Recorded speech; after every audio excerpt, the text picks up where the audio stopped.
What up, dog? Hey man, Coming straight from the automobile, man. straight Hell from the yeah. from the automobile in an undisclosed location with good Wi-Fi for video chat. There you go, man. That's It's how you good. know you live in the sticks when you got to make a drive to get the Wi-Fi. Yeah, exactly. I've tried this too many times in poor Wi-Fi, and well, it goes as expected. Yeah, So exactly. Exactly. So for those who don't know, Jay Beal is starting to be regarded as the dry fire extraordinaire. I mean, nobody, and when I say this, I mean nobody dry fires like you do. At least that I don't see it. They may behind closed doors, but they may. I don't. They're not putting it out there, which is their loss because your dry fire is another level. I. It's funny because I I consider it like the training for me. I live fire frequently, in smaller amounts, but dry fire is where I can really go and work out a lot of things. Like it's distracting to have to be in live fire sometimes. It's distracting for it's hard to learn if you have an explosion happening in your face. Uh, Yeah, so dry fire is good. it's dry fire to me is the most underutilized skill by people wanting to get good at this sport. Everybody knows the top guys do it, and they do it a lot, right? They don't post it very much, which to me I think is stupid. I think they should be posting more dry fire. I'm guilty of it because most of the time when I'm dry firing, it's right before I leave for work or right when I get home or before I go to bed, and the last thing on my mind is to get my phone out and record it. It's just like it's work. Like get the work Yeah. done, do it, go. Right? I enjoy it, but I don't really think of it as like, hey, I got to record this because there could be a gym in here for somebody else to get. Right? You record it, and some of the stuff you're doing, I'm like, I've tried a little bit of it where I'm like, man, I wonder if I could hit that reload moving backwards that fast, and I it's hard, man. It's up there. I mean, sometimes, to be honest, you turn the camera on and you're like, well, I'll record something for Instagram because I haven't posted in a while, and then you record something and then you'll post it, and some of the stuff that I post isn't always what I'm doing, because some of the things that we do in dry fire is kind of boring to look at. Yep. Maybe I mean I would watch the most boring things from people doing dry fire. I would totally watch it, but sometimes I don't post that stuff. So people really like on Instagram. People like to see uh, reloads and running around. So if you do that stuff, Yeah. it's good. Everyone Unloaded on starts. everyone loves the speed. Everyone loves the speed Yeah, on Instagram. It's got to be fast. It's got to be jerky and quick and explosive. But yeah, once you become a student of the sport, right? Which you're in all honesty, you're one of the most cerebral guys that I've noticed. Like that's why you would enjoy watching the not so juicy shit, right? I do. all right. I enjoy watching the not so juicy stuff because that's where the beauty of the sport comes in is the little nuances that make huge differences. And some of the questions I got, like that they're asking the wrong things, because they're so used to seeing the wrong things posted, right? Yeah, And yeah. and it's interesting. It's interesting to see just how far you've come with mainly dry fire. Because what would you say your percentage of dry fire versus live fire is? What would it be out of 100%? I think it's tricky to put like an exact number on it because, but I'd say it's like it's around 95%, 90 to 95% dry fire. So Um, 90 to 95% dry fire and yeah. 5 to 10% live fire, which Oh yeah. is which is astonishing considering I'm going to go through this. Everybody knows this list. It's just a fancy piece of paper, but I'm going to go through it. All right. 2019 Go Fast Don't Suck Postal Carry Optics winner. That was a cool match, right? Winning Hey, that is a pretty big deal. A lot of people shot that match. it's a lot of people in that match. It was pretty fun. That was It's a lot of people in that match. 2020 Carolina Classic, you won that in carry optics, right? But the impressive one, 2020 Carry Optics Nationals, your first Nationals, dry firing 90% of the time. Let's just say 90% of the time. You got fifth place. mhm. Yeah. Fifth place. When people don't realize what that means out of everyone in the U.S., right? And we can say this because say one or two guys didn't show up, that's their loss, right? They should have been there, but which everyone was there, so it's not like that even counts. But um, out of everyone in the U.S., you have the claim of saying I am fifth best. I'm fifth best in the nation in carry optics right now, mainly dry firing. When everyone else uses the excuse, I don't get to live fire as much, so I can't possibly be as good as that guy, right? Yeah, it's interesting. And I was having a conversation with it was it was on another podcaster. It was Jeff Coffin, who's really good. He switched to production now, but he's having a Good shooter. conversation. Yeah, great shooter. And he was saying that it's really funny. Like, I if I mess this up or what he said or who he was talking to, but he was saying that it was funny how so often people will equate how many rounds they shoot per year to exactly like, oh, this person is putting in this much effort to get better. So it's like, what's the round count? Um, and that's so often thrown around Oh yeah, I'm as guilty like, of it. yeah, I mean, and it's so easy to do because it's so easy to measure and track. Hmm. Um, and what we can't always measure and track is what we're thinking about while we're training or what we're thinking about when we're doing our training and how often we're thinking about that and for how many hours a day we are thinking about that. So that's kind of the tricky thing to track, and that's probably why it's not talked about a lot. But I think that spending a lot of time thinking about the right things that will benefit us in a match, I mean, it helps. It absolutely helps. Um, 100%. 100%. I really early on when I first started this sport was mid to late 2018. I fell into the same nuance of like if I want to make up for the lost time because I started what would be late in my life, right? I would love to have started the sport at the age of 10, right? But I didn't. I started at 25, right? yeah. So I was like I got a lot of time to make up. So I thought live fire, right? I shot for the first season, my first full season, I think I shot 98,000 and some change. Just just blasting, bro. And it worked. Like yeah. I took a serious like started here and just rocket shipped up to where I am or Yes. was at the beginning of the last season, right? Yeah. And then through last season, um, I couldn't live fire as much because I was going to run out of ammo at that point, right? I was in the so then I really sat back and that's when I started seeing your videos. Is a Oh yeah. buddy of mine was like, "Hey, check this out," and sent me your videos, and I was like, "Man, this guy dry fires so much." And I started hearing how much, and then I started talking to really good shooters, like JJ and Max and all those guys, and started asking the question like, hey, how much do you dry fire? Like you never see you post how much you dry fire. And I talked to JJ and JJ's like, dude, I dry fire twice as much, three, four, five, 9 times as much as I live fire. It's the most important thing. And it's just something that nobody talks about. So I was like, man, I need to put in more dry fire and started dry firing a lot more and started noticing that the things that I found difficult to progress in live fire became easy, Yeah. right? Became really easy. It was amazing how when you take the gun's recoil out of the situation, how much more your brain receives what's going on Yes. with everything in front of you. Even Yeah. your vision speed, like Oh, everything. It everything is was vision. yeah, it was Everything. mind blowing. It was mind blowing, and and that's one thing that I think. I mean, nobody's really put the pen to paper with how important dry fire is, but I mean, your story kind of speaks for itself. 90% dry fire, and you go fifth place at nationals. That guys have been shooting for 20 years, 30 years. And they have wet dreams about top five at Nats, and you hit it your first time because you saw the importance of dry fire.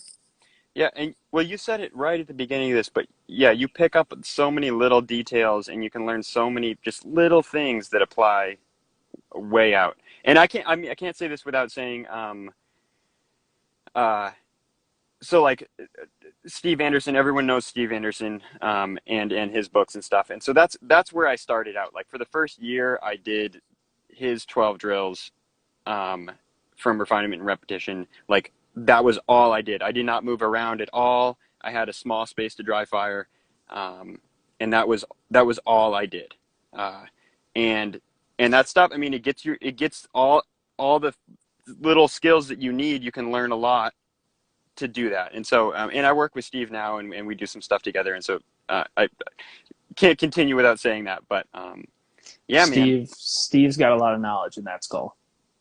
there's a lot in there. There's a lot of, yeah, knowledge and everything else Yeah, in knowledge between. and hard rock. Yeah, Hard knowledge and rock. old school hard rock. Yeah. Yeah. That guy's amazing. So what do you think what do you think your biggest challenge or hurdle was all right, let me rephrase this. Was there a huge transition leading into nationals where you were dry firing, where then when you went to live fire, because I imagine eventually you were like, okay, I got to get some time behind the gun before nationals. Was there anything that you saw where you were like, this is something that obviously has to be worked out in live fire? Or do you feel for the most part that most of what you can do is achieved in dry fire?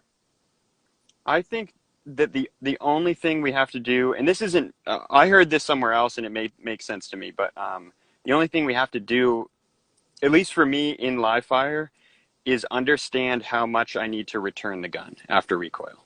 Yeah. Um, and so if I understand that, like how much tension is involved, which isn't very much, and I can replicate that feeling in live fire, then I can just take it back and apply everything to dry fire. So as far as tension goes, Yeah. so I'm kind of thinking like, for me it doesn't matter as much exactly what I'm doing in live fire as it matters that I'm taking those things that I learn in live fire and then directly applying them to dry fire. Um, if that makes any sense at all, like No, it makes perfect sense. To it's me. May not to everyone else, but fuck them. They should be listening better. yeah. I mean, the part it's tricky to talk about because people want really specific drills to do, and it's like I don't know who you are, I don't know what you need. Um, Yeah. I know who I am, and I know what I need. And this is maybe this is why I shouldn't be, telling people what to do, because I don't know what to tell them what to do. I know what to tell myself how to do it and what to work on. So that's where it Yeah. gets tricky, and that's where, like, if I'm not sure what questions you got in or not, but that's where it's going to get really tricky in there. Um, Yeah. People always look for the golden goose, right? They look for the shortcut to all they look for the short question or the short answer to all their long questions, right? oh, it's They big. That goes yeah, deep. yeah, yeah. They look for I'm having these issues. There's got to be something that you're going to say that's going to fix those issues. There's not. There's not. You have to it's refinement and repetition. It's what it is. Like I hate it. That's on a book somewhere. I can't remember whose Yeah, book it is. Right? It's Steve yeah. Anderson's It's book. Yeah, Steve's book. yeah. That's a Uh, genius title because everyone's different. Everyone's shooting is different. Like I train a lot of people, and one thing that I don't do is I don't have a set like this is what we do. Right? I don't have a set um, drills and all this. Right? I have the basic drills to find out how good of a marksman you are and how good your movement is, but once I figure out what you're good at and what you're not good at, you're not going to get the same answers that the other guy's going to get, right? And yeah, it's almost the same thing when you're looking for a practice. When you're looking for what to practice, is you got to find out what you're absolutely shitty at, and then start looking at how to fix it. And yeah, once you find out the issue, finding out the solution's not that hard if you actually give a shit and want to find out. yeah. And this is so, like, that right there is why I like to do this, because I like to identify things and then create a solution and then go and fix it. Like that's what I love doing. I think that a lot of people, and myself included, at times get really hung up in the result of either the competition or the result of like what they're trying to do. And it's like, no, it's about it's about how you how you get there, and it's really cheesy to say, but you actually have to care more about how you get to the place than the place that you want to get. 100%. And it's if once you get that battle sorted out in your head, then it's just like, oh, this this is so much more simple. I'm just going to identify something. I'm going to find a solution, and then you're just gonna do work, whether it's in dry fire or live fire. That's all. Yeah, I don't know if you. I don't. I imagine you get these questions a lot more because you post so much dry fire. But I don't. I get asked the question a lot, like, "Hey, what should I dry fire, and how long should I work on it?" And my answer is, work on it as long as you feel that you're absolutely capable, right? Like you get in what you get out what you put in, right? You can't expect to be top 5 at nationals your first year shooting it if you're only going to dry fire 5 minutes a week, right? No. Absolutely not. If you want to, if you get out what you put in, and my answer every time is until you can't. Steiner Dry, doesn't Steiner doesn't like dry fire. Oh, well. yeah, yeah. Well, Steiner, if you were dry firing, you'd be able to drop step better, man. You know, you work on the drop step in dry fire, so it's in live fire, it works better. You know, we and him were talking about drop steps earlier. I sent him some spicy videos on my drop step. He got all moist. Uh, Drop steps are interesting. yeah, do work, shoot the dot. Yeah, yeah, but I mean, how much time do you, this is a loaded question. I know it's a loaded question. You know which one's coming, right? How Right. much do you dry fire? Yeah. It's a tricky one to answer because like I don't usually talk about it because someone's going to hear that number or whatever, and And they're going to be equate like, it. well, now I got to do that, and then they're going to do that, and then they're going to like either they burn out or they decide I so it gets really fuzzy. So I I don't Preference it really was want saying to. I don't recommend this. Yeah, just what It's give me the juice. Come on. it's not as much as I think that people think. Yeah, Like yeah. I think that I know that what it is that it's a really high level of consistency. Um, so I dry fire uh, 6 days a week, no matter what. That happens, um, and I've been doing that for the past like 3.5 years. That that that It's a happens, lot of hours, bro. and I don't like I can count. I know the times that the days that I've missed, or like maybe I've taken a week off here and there. And Rob Epithenia is in the chat, and he and I had a good discussion about this, Love about Rob. Rob's a about monster. taking like specific time to focus on other things, like not necessarily a break, but like to have that time. Anyway, that's a whole nother conversation. But I think that the consistency of it is what's really big. So like way early on when I first started, I was dry firing like hour and a half, 2 hours a day, every single day, 7 days a week. And Forearms just smoked. yeah, so when you do that, you get problems with your tendons. Um, that is not awesome. Don't do that. Yep. Or find a way to build up the strength that you have so that you can handle um, more of that. So you know there are specific exercises that I do. I do them. I alternate days on them where I maintain and stay strong where I need to prevent myself from getting injured. And I think that's a lot of the physical stuff. The physical training that I do is to prevent injury, just in general.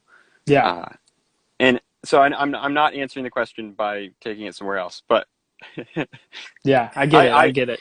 I used to dry fire a ton, and I think then it evolved, and I think a lot of people, I bet you've had a similar kind of experience with it. When you know exactly what you need to be focusing on and thinking about, you can get just as much out of a smaller session, Yeah. and sometimes even more because of the focus level. Yeah. Uh, but I I think that can, yeah. Go ahead. Go ahead. I dry fire with a strict intent. Like every time I dry fire, it's like this is what I'm working on, and this is the things I need to pay attention to, and only this. Yeah. right?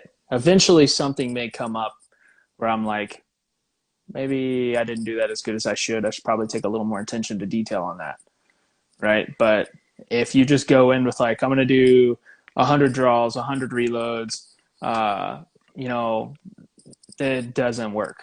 Oh man, Doesn't work. it's tricky because it's tempting because then you string a number on it. You're like, well, here if I do 100 draws, 100 reloads, um, then I will get better.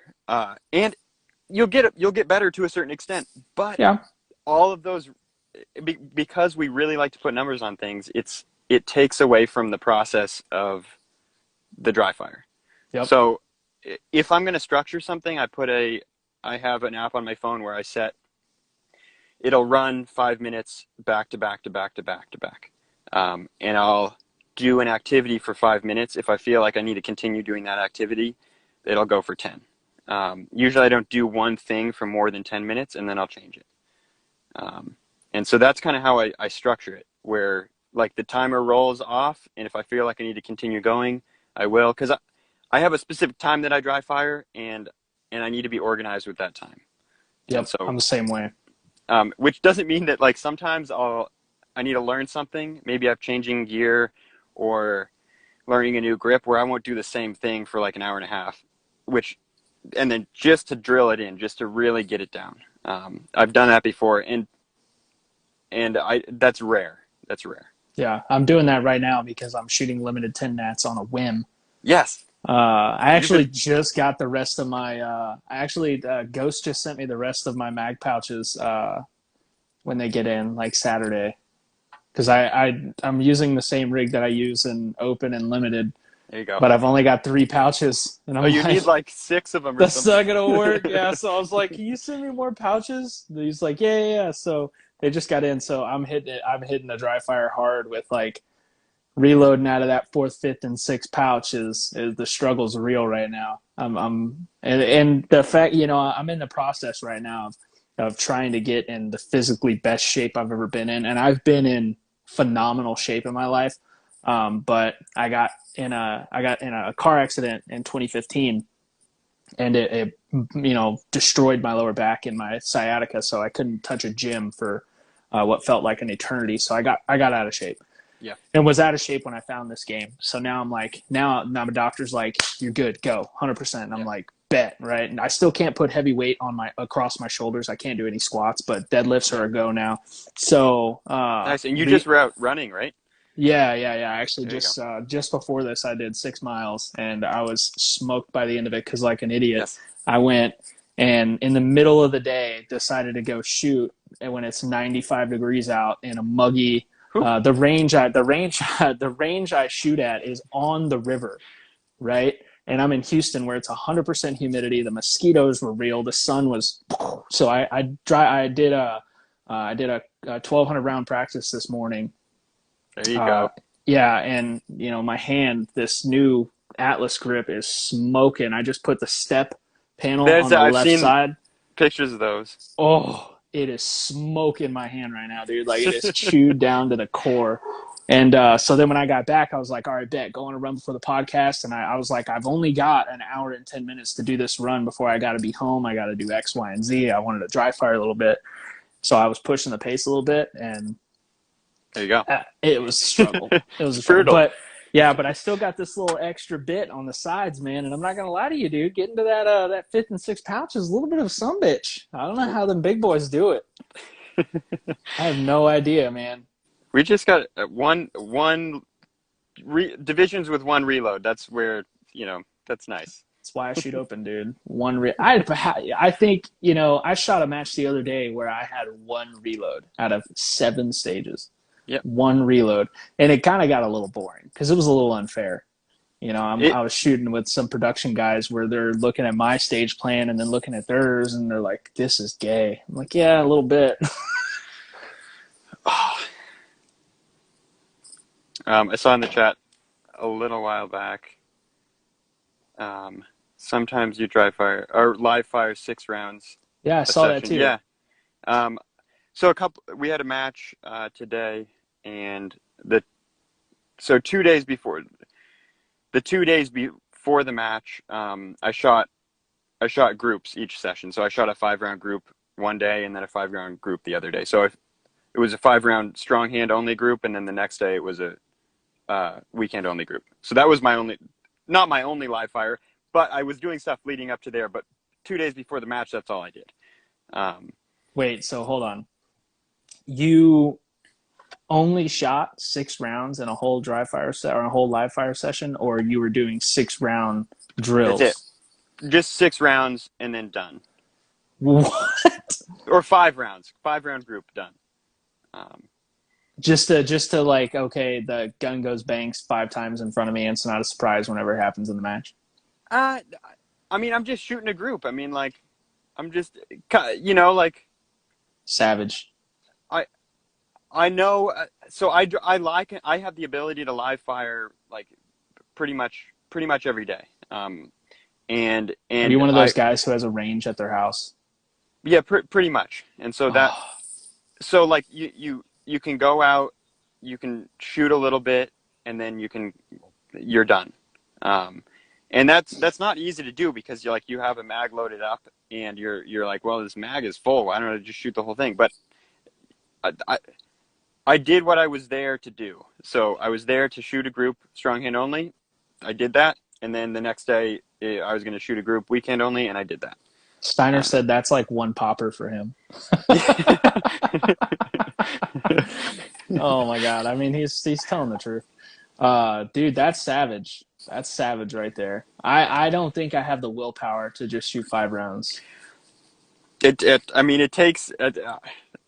I didn't necessarily want to do that, but Yeah, for sure. um, But I imagine the ammo constraint on you right now is pretty rough, right? yeah, I got I got into this. I got into the wrong sport because it's an expensive sport. So anyway, I'm doing this on an entirely budget. You know, Yeah.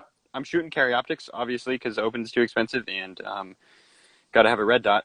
I don't know how the red dots factor into the budget part, but anyway, um, I I that's also part of the reason for dry fire. But I think that we can get a long way with a heavy dry fire kind of situation. And and it's an opportunity if you look at it that way. If you look at it like I don't have ammo to shoot, so therefore I will never get better. Well, then that will also be true. Yeah, Um, 100%. The second people start making excuses, I won't do this because I don't have X, right? right. Is like whenever somebody says that to me, immediately in my mind, and this may make me sound like an asshole, but this is just my mentality. When someone says that to me, I immediately go, "Oh, you're a loser." Like you've predetermined in your head you're going to lose at whatever you try to do Yep. because that's what a loser would say, right? Rather than somebody who wants to win is going to go, I have this disadvantage, but I can turn it into an advantage because I'm going to do X that they're not doing, right? Yeah. Absolutely. I don't think people are going to think you sound like an asshole or anything like for saying that. Maybe they will, but If who they cares? do, fuck them. I really don't Um, care. the, the Everybody knows I give this much about it, what people think about me. I have like a core, like I care what my wife thinks about me, right? I care what my friends think about me, right? What my employer, but like that's about it. right, right. That's it. It's all good. That's it. Yeah. But that the part where what you picture and what you think about, I think that sometimes, and you know, I'm guilty of it until we become aware. But whatever thought comes into our head, we're just like, okay, well, that's the thought that I'm having right now. I can't do anything about it. You know, and whatever that is in relation to. So you know, if it's to shooting where it's like, I can't hit steel, I always miss steel, and that thought just Range happens, panda. and that thought happens, and you're like, well, that's true, and then that's the end of it. What?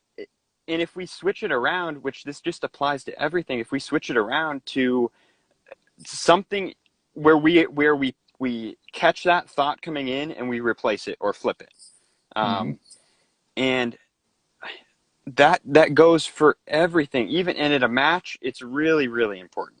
I mean, you to just be aware of your thoughts, and I think that it can be that simple, just to be aware of your thoughts, because if you're aware, then you can control. Um, 100%, 100%. I catch myself doing it. Like I catch myself at a match. Like I'll see a shooter who is very very talented do something or shoot a stage a certain way, and a little glimpse in my head will go, shit, can I do that? And then immediately I'm like, the fuck you talking about? Of course you can do that. Like you put all this work in, you know you can do it. You've done it before. yep. Like then I psych myself right out of it where I'm like, no, no, no, no, no, no, no. Like I am in my head, nobody can touch me, right? That may not be the truth in real life yet, right? But in my head, I've put in more work than everybody else. I've done more than everybody else to prepare. Like in my head, I feel like, okay, I'm just going to do everything I possibly can to, by when the time comes, I can go, this is everything I got, right? Yep. Yep. And I think a lot of people leave some stuff on the table, like, and some people just don't have the option, like if you had the Army marksmanship unit's budget of 15,000 rounds a month, Yeah. how much of an animal do you think you would be if you kept this savagery of dry fire and shot 15,000 rounds a month? Like, Yeah, that oh man, 15,000 rounds a month would be that's a lot. we got to get you an It's a ammo lot. sponsor, bro. We're gonna start a GoFundMe. We're gonna do a J Beal GoFundMe for ammo. We got I to start reaching out to people. oh man, yeah. No, so I'm wearing Outdoor Dynamics hat right now. So I get some stuff from Outdoor Dynamics. We work together. John over there is awesome. But yeah, I mean, like, I think that the at a certain point, like, we're just throwing rounds down range, and the learning gets switched off, just like we talked about earlier. Like the 100%. learning stops. So I think that I would always go and dry fire while at the range too. So like shoot some live rounds, unload the gun, shoot some dry stuff. Vision, like we talked about earlier, really It's focusing huge. on what I need to see instead of having the dots moving around. Like, take that away. That's unnecessary information right now for what I'm doing. Yeah. Um, and then load the gun back up, do it again. Uh, I mean, I think that would always be the case, but there'd be able to be more of that, because sometimes that's the most efficient learning, where you're on the range, you have the ability to live fire, you can test something, and then go back right away to dry fire, sort it out, and then go back to live fire and back and forth. Yeah.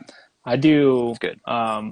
I don't think I have had a live fire session in the last year where I haven't dry fired while at the range. Like I usually warm up with it, Yeah. and then I usually hit a drill dry, and then I'll hit it live once or twice, and then I move on to the next drill. Hit a drill dry, hit it live fire once or twice, and then do that kind of over and over. And then, especially in movement is huge to do in dry fire. People Yeah. try to refine movement in live fire, and I don't understand it. Like Yeah. the movement and the mechanisms of how you move your body and the timing and everything is so much easier to dial in when you don't have something going bam in your hands. Yeah. You know what I mean? It's You see crazy. people do it all the time. Yeah. So like also with the live fire, sometimes I don't take a belt with me, because a draw is a movement. Mm-hmm. If I know my grip is good, and I can make it good off out of a holster, I don't need to go and draw the gun in live fire. So, and Yeah. then I don't need to put on a belt, and then there you go. Um, Yep. oh man, yeah, movement can be done. All of the movement can be done, and I think JJ's talked about that with the trigger as well. That Mm-hmm. that's a movement piece that can be refined in dry fire, and Yeah. then live fire. It's what do I need tension? What do I need visually to return the gun? And that's it. Yeah. 100%. 100%. I think, yeah, JJ's talked about that a lot. Like, he talks about incorporating your dry fire into your live fire mid drills, which is something I've been doing a lot. Is like I'll take a drill and it'll be 18 live fire rounds normally, and I'll turn it into 9, right? Because I'll uh, Yeah, cut it in half. prep the trigger right there, right? I'll drive the shot while moving, right? Yes. Because bump transitions are life, and then come in, on a dry and then go. It gives you one. It does two things. One, you're saving ammunition. You're achieving the same thing. But two, it's definitely helping your trigger control, which is something that a lot of people don't understand is extremely important, especially when you have limited capacity. Is one thing I'm noticing big time going back to limited 10, right? Or going to limited 10, not back. I've never been in it, right? But going to limited 10 where I'm like, I got 10 rounds, right? 11, right? For the most part. But I've got Yep. X amount of rounds, right? A sloppy trigger can really cause some issues if there's some steel in there. I caught myself doing it today. I had my normal. I got a little 3-inch plate that I call the evil saucer from hell, and I stick it out 20 yards, paper, steel, paper, steel, paper, steel, and I just kind of go back and forth between the two. Yep. And every time I missed that, I was missing it like a lot. And with my open gun, dude, I drill that thing, ba ba bing, ba ba ba ba bing bing. Just it's so easy because I'm so used to the dot. Picked up the irons, and I was like, it was like watching a baby horse try to walk. I was like, what is this garbage? And like I just got sloppy with I was so focused on having iron sights, right? I wasn't focused. I was focused more on the iron sights and confirming my sights than I was on prepping the trigger. And then I told myself, every time you miss that plate, you're going to do 20 push-ups, and we're going to be here until you can get through 20 minutes without missing that plate, and you're going to incorporate that plate in every single drill you do, which is how it ended up being such an extremely long practice. But yeah, trigger prep is everything, and people do not give it enough respect. Yeah. Yeah. I I don't know. I don't. So here's the thing where I won't talk about it because I don't know. This is something that's subconscious for me, so I don't know what I do, and I can't. I'm not going to be able to articulate it in how I do it, so I won't Yeah, try. Other people can do that. yeah. Other people can do that. I don't really get too much into trigger prep either, like the mechanics of it, because like again, everybody's different. How I prep a trigger uh, may not be the best way for you to do it as far as how I articulate it. It may not make sense. Yeah, yeah, because words mean things. We know that, Hmm. but then they sometimes they mean different things to different people, and that's where it Yeah. gets really confusing pretty quick. First It time can. JJ tried to explain prepping the trigger to me, I was like, "What?" And then Yeah. then he showed me. He like legit was like right next to me, like right here, and was like, "Okay, do this." No, no, no, not that. No, no, no, do this. And I'm like, "Okay, no, no, no, not that. Do this." And then finally, I got it. And he was like, I was like, "Oh, light bulb." I just had to have the Filipino magician next to me going, "No, no, no, no, you're doing this wrong. Do this right here." But Yes. yeah, but so let's talk about what your plan is for this season. I mean, top five, right? Yep. You obviously have what was your percentage? Not 90%. 90%. 90%, right? Yeah. Caryoptics was pretty interesting. Stacked field, dude. Yeah. Stacked field. So 90%. What is your goal for next year? Is it, give me what's your aspiration? Like, I'm gonna win the whole damn thing, or 95% or 98%, or crush everyone's soul and dethrone the king of carry optics. I it's tricky again because we get back to this thing of like what do I care about, and that like I honestly care way more about the process to get to 100% more than the 100%. So I don't I don't care You want to have the whatsoever. best match that you possibly can. Yeah, and I know that's in the mind. Um, and so I don't care if that's next year. I don't care if it's the year after. It does not matter to me. I care about refining my process, and that would be my mental process, and that would be my training process. So I care way more about that. So I, I can't answer it with, Yeah, it's a hard you question, know, man. It's a hard question. It's an uncomfortable question, yeah, because you're yeah, damned if you do, you're damned if you don't. If you say no, I want to kill everybody and dethrone the champ and ha ha, I'm better than everybody else, then yeah. it is what Now, it is. But if you go, oh, I just want to do 5% better, then Yeah, it's It's so I will say that, and you kind of you've talked about this before, on or other people have, I think, with you, but um, in mental rehearsal, in visualization, we can do, and I heard this kind of like Travis Tomasi explained this pretty well. Um, he talked about, so like we have process, like is in, we're visualizing a stage, and we're visualizing what we are going to do on a stage. That's one thing. And then there's mental rehearsal and visualization of an outcome, of a feeling that you get when you achieve some result. um, and I think that that's really interesting, and I think that it's really powerful, because if we don't believe that we can win, or if we don't believe, and you've talked about this specifically about yourself, you believe where you are, and if you believe it, then it Mhm. is true for you, and I mean that's the whole thing. But if you have doubt about capability, like of winning Mhm. a nationals or anything, then that creeps in. It Yeah. does. And how do we build that trust, or that belief? That's through imagining that, or imagery. I mean, there's so many words for it. Yeah. Um, Self and belief is real, man. yeah, and I think, like, just the word that, so again, words mean things. For me, I like trust. If I use that word for myself, that makes sense. I trust where I am, or You I trust trust the where I'm process. going. Yeah. Trust the process. And so you can imagine anything you want. There are no limits on that. So that's where I'll leave that. Yeah. And then Yeah.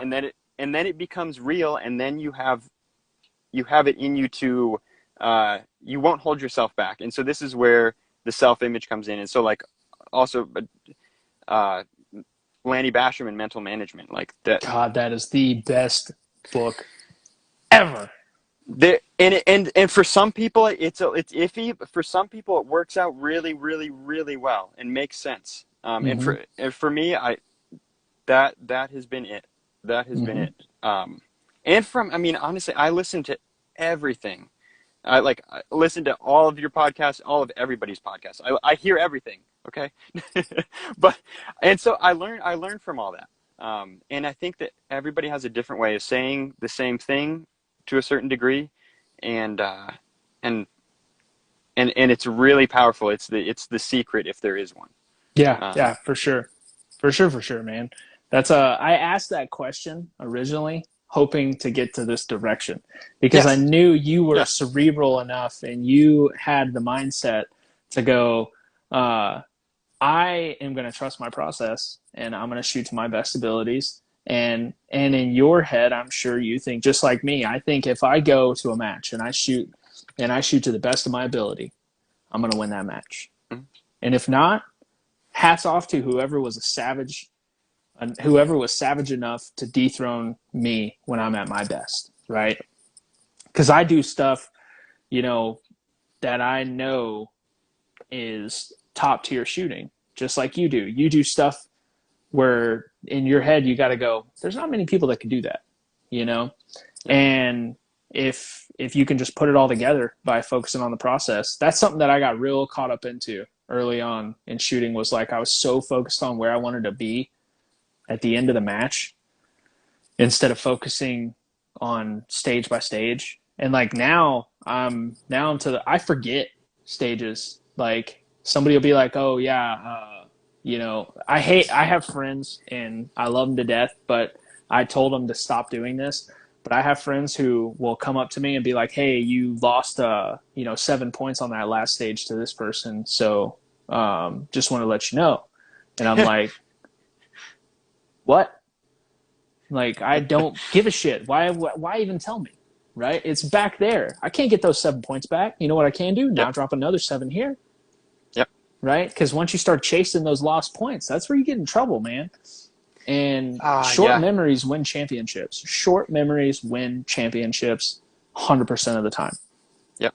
And so Matt Hopkins. So I don't think Matt's in here right now, but he he might have mentioned it when he did the live with you. and this is again, so this is Lanny Basham's process for short memories. Mm-hmm. Um, and it's I think I can say it. I don't think it's against Matt said it. So if Matt has said it, then It's I can say not. it. It's not. It's not. Um, It's fine. You're good. If you um, recite his entire book on here, you might get in trouble. But if you drop some nuggets, then we'll just nobody start cares. reading Lanny Basham's book now on this Yeah. live. Chapter 1. Um, it's the mental. It's a mental reshoot basically. Mm-hmm. Um, and so you have a stage. It goes how it goes. Whatever. Then you mentally rehearse that stage again after. So you do it before and everything as your preparation, and then you do it again after. And that post, yeah, that post visualization of the stage is the closure on that stage, and Mm-hmm. you visualize it as an excellent run, no matter what, no matter what, and that's your closure. That And is that the biggest nugget that you just dropped for freezies on this for podcast. freeze, they now send Trevor some money on PayPal or something like that. Don't send it to Um, me. Send it to you. You're the one who gave it away. oh no, maybe we should send it to Lanny Basham. Go, Yeah, yeah, go, yeah, yeah, yeah, do that. yeah. Um, Dude, that's a huge thing. I do that. Like, if you ever shoot with me, right? And if you shot with me, you've seen me do this. And that's what I'm doing. Is if I have an issue on a stage, I get done shooting, I score the stage, I immediately walk away. I'll walk away from everyone, and you'll see me sitting there with my eyes closed. Just I'm not meditating. I'm running that stage again in my head and crushing the ever loving shit out of it, and mhm, then going, "Let's go, next yeah, stage. We're doing this." yeah, and And so I'll just plug uh, Steve Anderson again because Steve got certified by Mental Management in Lanny Basham to teach mental management. yep, Um, this will be really brief. Anyway, so Steve does that now. That's the end of that. But Lanny talks about that part, that reload after the or mental rehearsal right after, as the most important part of the mental process because of the self image. yep, Because when we every thought that we have, every single thing we do imprints that onto like who we are, like our what our habits and attitudes are. And this is stuff that everybody's talked about before, but everything that we have imprints on who we are. So when we rehearse that as an excellent stage or whatever it is we do, that's our imprint. That's who we are automatically. yep, And then the chances of you having an excellent run on the next stage just went way up, yep, as opposed to I don't know, whatever, some people do find benefit in being kind of just mad for a little while, and that works for some people, and then they get back to it. So being mad, that for some people that works out, and then they get back to their process. And I think there might be something else happening in there, or maybe they're just saying that. I'm not sure. yeah, Um, for me, and this, again, I can only speak for what works for myself. That that part is so important. And Jeff Hughes is in the chat, Alphas to Win, and um, he just said has done wonders for me. yeah, man. It's powerful. I have yet to encounter a person that bought that book. I listen to the audio version because I'm That's nice. always going 100 miles an hour. Right, I never stop to read a book. I listen to a lot of audiobooks. Like I'm actually in the middle of David Goggins' book right now, which that I guy is got to an read. absolute savage. Oh, I I need to read that. I've heard him on a few podcasts. get it, I get got to it. get the book. That guy's my daily motivation, dude. If I ever get to it, like my favorite thing to do is I actually have like a little note in my truck, right, like right there, Yep. and stay hard. Because like when I get down where I'm like, you know what, I don't feel like doing this, I don't feel like doing that, I'll see that. And Hmm. like my wife would even do it to me now, where like I'll be like, babe, I'm gonna skip my walk. I think I'm gonna skip the walk this morning. I'm gonna skip the run tonight. She's like, no, you're not. What are you doing? And her Yeah. famous thing is this person. She knows who I want to beat, right? She knows my hit list. That person's not doing that. That person's out there right now. They're out there right now and they're working. You're not. You're sitting in here getting fat. I was like, all right, let's go. Like motivation is key, man. And David Goggins' book is so good. I'm not done with it yet, but it's so good. But I've never had someone get Laney Basham's book and not be like, bro, that Hmm. was amazing. I've had some people want some, like, I'll tell them to get it, and then they'll ask me some questions about it. And then once it clicks, they're like, oh, dude, that's such a good little nugget. Yeah.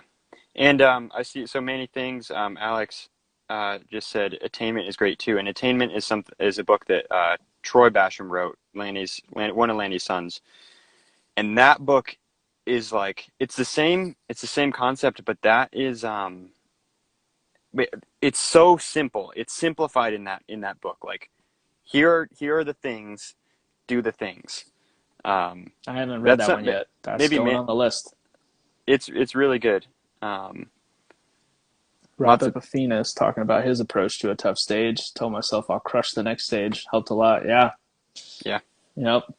I'm getting real good at looking at a stage and going, I'm going to destroy this. I'm going to absolutely crush this stage. And then I'm so confident, right? And I know I've prepared so much that if I do have issues, it's usually minor, right? It's not a major issue. It's minor issue, 3 points here, 6 points here, something like that, which as long as you're not dropping 45 points on a stage, you're typically pretty good. That seems good. Yeah, yeah. Yeah, The yeah, the yeah. the big and this comes back to the thing like consistency, and this like consistency is everything. And so like mental consistency creates technical consistency. Yeah. Um, and that's where it's at. Consistency is everything, man, and that's one thing I'm gonna really focus on at limited 10 nats is like I know I don't have as much time behind the gun as a lot of people going into that, but I've got a lot of time behind guns, right?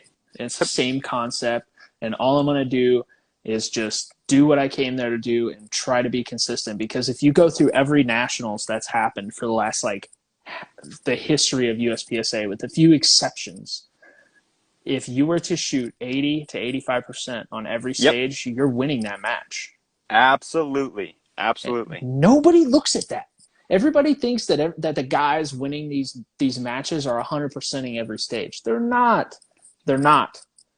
No, And half the time they're absolutely shitting the bed on one stage. They're just so fucking good that they're able to make it up by 100%ing 3 or 4 in a row and making up for it, which is something that they don't want to do and end up unfortunately having to do sometimes in some cases. But yeah, if you were to 80 to 85%, which is an easy goal, yeah, it's easy and relative, right, to us. But yep, if you were to 80, 85% every stage, you're going to crush that match by at least 2%. I've done the math on it. And nobody thinks about that. They always think about stage wins. yeah. Stage wins don't win matches. Stage wins are like it's cool if you get a stage win, but like it doesn't. I mean, how many nationals have been won with? I mean, it's been happened a few times, and you said this before without a stage win. I think Yeah, Ben uh, Steger did it in like 2012 or something like that. Maybe 15. I don't remember what. yeah. And then it's been done. It's been done before.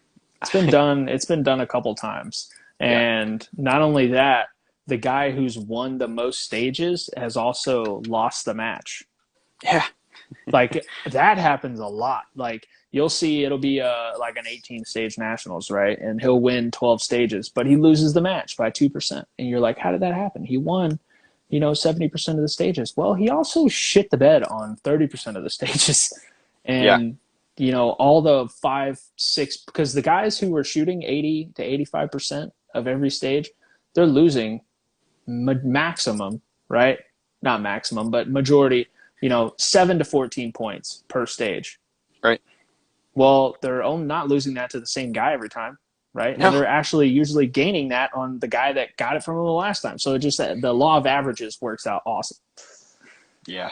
Range Absolutely. Panda wants to know, how do you handle not meeting a goal? I always meet my goals. I mean, I think I and that sounds a little harsh. That No, could it be doesn't. It's a interpreted as savage rude. response. But You're quickly becoming one of my favorite people. I love that. I if we think about it again, like like a goal is tied, and this again, I'll just keep saying it, but Lanny Basham, blah blah blah. Um, thank you, Lanny. If Lanny ever listens to this, thank you, Lanny. If Laney listens to If my podcast, I'm gonna shit a duck. we'll send it to him. It's Yeah. all good. Um, and okay, if every goal has a process that's tied to it, every single goal, or it should. Otherwise, it's a dream or a hope or something An like that. Whatever aspiration. word. Sure, yeah. Yeah. So every goal has a process tied to it. When you do the process, you get the goal. But which one do you care about more? Which one do you care about more? I have Alex Mansfield in here. By the way, Manny Things has his podcast. Manny Talks Shooting. They should people should go listen to that too. I didn't know Um, many things had a podcast. What the hell? yeah, Oh my um, gosh. he's I'm a got a few dick. He's episodes been out. listening to mine like a madman, and I haven't listened to one of his. Many things. Send me that link, bro. I'm about to get all up um, in that. he's gonna I Many things I have, or Alex, I have a real notebook. So um, usually I write notes on random things. Like I have a Sharpie in a water bottle. I could write on that. Um, the process. So I, I'm gonna read what I have. I sent something written down here. The accomplishment, the goal is extra. That's extra. That's bonus. The What we're doing is the work, and that's what we care about, and that's what matters to Yep. us. Like I don't know what. Yeah, the accomplishment is extra. I don't know if I'm reading a direct quote from somebody or not. I don't know, but the what I care about most is the work that I'm doing. Like I love that more than anything. The goal or the accomplishment is extra. It's bonus. Yep. So it's like cool that happened, but I'm really happy because I really love what I'm doing. And then when we accidentally reach our goal sooner than not, it's not going to throw us off, and we're not going to have a direction. It's not like we're going to hit our goal and not know where to go. We still know where to go because we either have another goal lined up, or we love the process so much that we just tack on another process that we're going to do. Yeah. Yeah, absolutely. I list my goals this way, right? Like this is what I want to accomplish, right? Here's the steps that I know have to be taken to get there, right? And Yes. then I go take that and swipe it over here. This is what I'm doing. I'm going to do these Yes. things for the sake of doing them. And if this happens, great. But if not, I did this work, you Yes. know? I don't know if that's the right approach, but that's just kind of how I do it. I think, well, see, it's the right approach because it works. Yeah, yeah, and it does. I have um like I a goal of mine is to make the world shoot for next world shoot, right? I know in order to do that, I have to shoot 85 to 95% at every nationals. In order to do that, I have to be able and capable to shoot 85 to 95% of everyone in the world, right? Or Yeah. everyone in the country for the most part. And in order to do that, I've got to refine X skills to this level. And then I break that down into how do I do that? How do I get these skills here? And how do I take these skills that are already here and bring them to here, right? Yep. For just that little extra juice on top. Yeah. And And then that's now yeah. it's to the point where I'm just really enjoying getting those skills to where they are and the Hmm. process of doing it. And then next thing you know, like I'm starting to accomplish things where I'm like, damn, I'm getting pretty good at this whole thing, you know? Yep. And um I think that it gets easier. And maybe easier is the I don't know if that's the right word, but it like things get really complicated and then they get simple Yep. again. So maybe it gets simplified. Um like we we your perception of it changes. Your perception of the process changes. yeah, yeah. And so like I really like what you said. You know, like lots of people would be like, here's where I need to get. I don't know what I want to get there. I don't know what I need to do to get there. There's what I want to get. That's the extent of it. So that we do a lot of really hard work, and then we burn out because we weren't specific about it. Yep. And so that's where the process is. That's a really great example of focusing on the outcome, or like the result, or whatever. You know, the attention and like all of our emotion is tied up in the process. If we have any emotion about it, and at a match, I mean, I don't think it's necessary, and I think it's probably harmful emotion. Yeah. Definitely is. Definitely is. Like um, I thought that my mental toughness and able to shut that emotion off was really, really good. And then nationals came, Hmm. and Hmm. I rode the struggle bus for 3 days and just ate shit sandwiches every stage, due to gear, Yeah. bullets, ammo. I loaded it. My fault. I'm a dumbass, right? Didn't pay attention. Yeah. But But that happened now instead of in the future. So yeah, you yeah, learn yeah, from yeah, that yeah. now. Perfect. Anyway, So continue. the first day, dude, it hit me like a freight train emotionally. Like I thought I was pretty on top of my shit, and I was like, you know who really helped me was Nils. I was shooting with Nils, and he saw me just getting the rage, dude. Oh Hmm. my god, the rage of just once I zeroed my first stage, I was like, you know what? I can come back, right?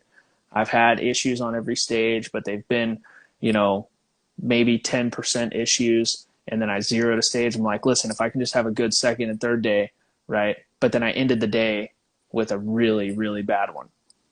And when I was walking to my car, I passed Nils, and Nils literally grabbed me like this by the shoulders and was like, and literally said, hey, it doesn't matter.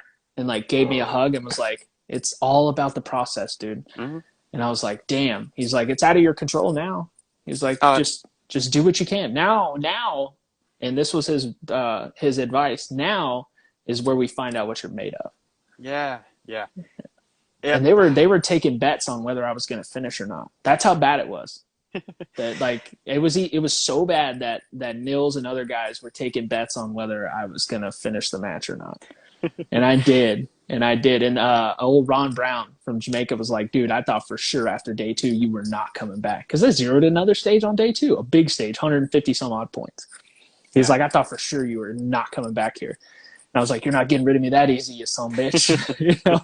But then that really like that was the big switch flip for me was like, hey man, you cannot let this shit get emotional because it'll destroy you, right? Yep. Because it was just a snowball effect. And then Yeah. by the end of it, dude, there's nothing you could do to piss me off, make me upset or hurt my match anymore. So I was just having fun with it. And Yeah. then when I started having fun is when even when I was having issues, like I would rack my gun 6 or 7 times on a stage. No bullshit. 6 or 7 times I'm come up, click, fuck, ram, bam. Okay, I'm basically pump action shooting, and I'm still shooting 80%. Yeah. And I'm So like, that. I'm looking at it going, hell yeah, these motherfuckers got lucky. And then in my head, on my drive home and my flight home, I'm like, every single one of these some bitches got so lucky. Because if my shit was working, woo, I would have beat the brakes off of everybody. Then I turned it into a win, right? Which may or may not have been true, but in my head, that's how I drove myself to go, hey, you're still capable of this, right? I didn't let it destroy me mentally. I turned it into fuel. And then for Mhm. the next 6 months, dude, oh man, I've never hit another level of savage in my training where I was just like, you did this shooting pump action. You Mhm. shot open pump action at nationals and you shot this percentage, right? What are you truly capable of? And then I got to some bigger matches and saw what I was capable of and was like, oh, you're there. Like Yep. these dudes ought to be worried. And That's how you gotta refine that process in my head. You know, that was my. It's may not be for everybody, but that's my. I look for fuel, right? If Yep. somebody says something to me, you can't do that. You just you Well, just filled the gas tank, dude.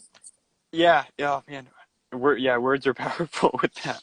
If so, it's really cool to hear you talk about that because you, if this happening to you right at that time was the perfect time for that to happen to you because you you not only like learned about whatever you needed to learn for ammo, you learned that. That's like the most surface level thing, but you learned in the most brutal way, which is sometimes the most powerful way to learn about emotion and what that can do for you, and can being able to control that and rein that in.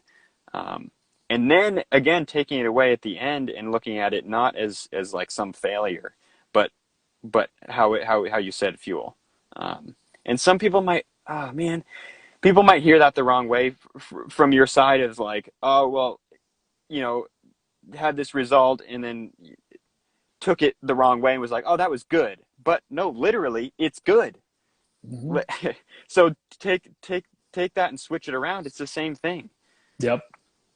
And you're I not, yeah, my go. advice to anyone would be if you hit adversity in a match, find the good in it. Don't focus on the bad. Yeah. For sure. For sure. For Stein- sure. Steiner asking you, what's your process for testing match ammo now? I am so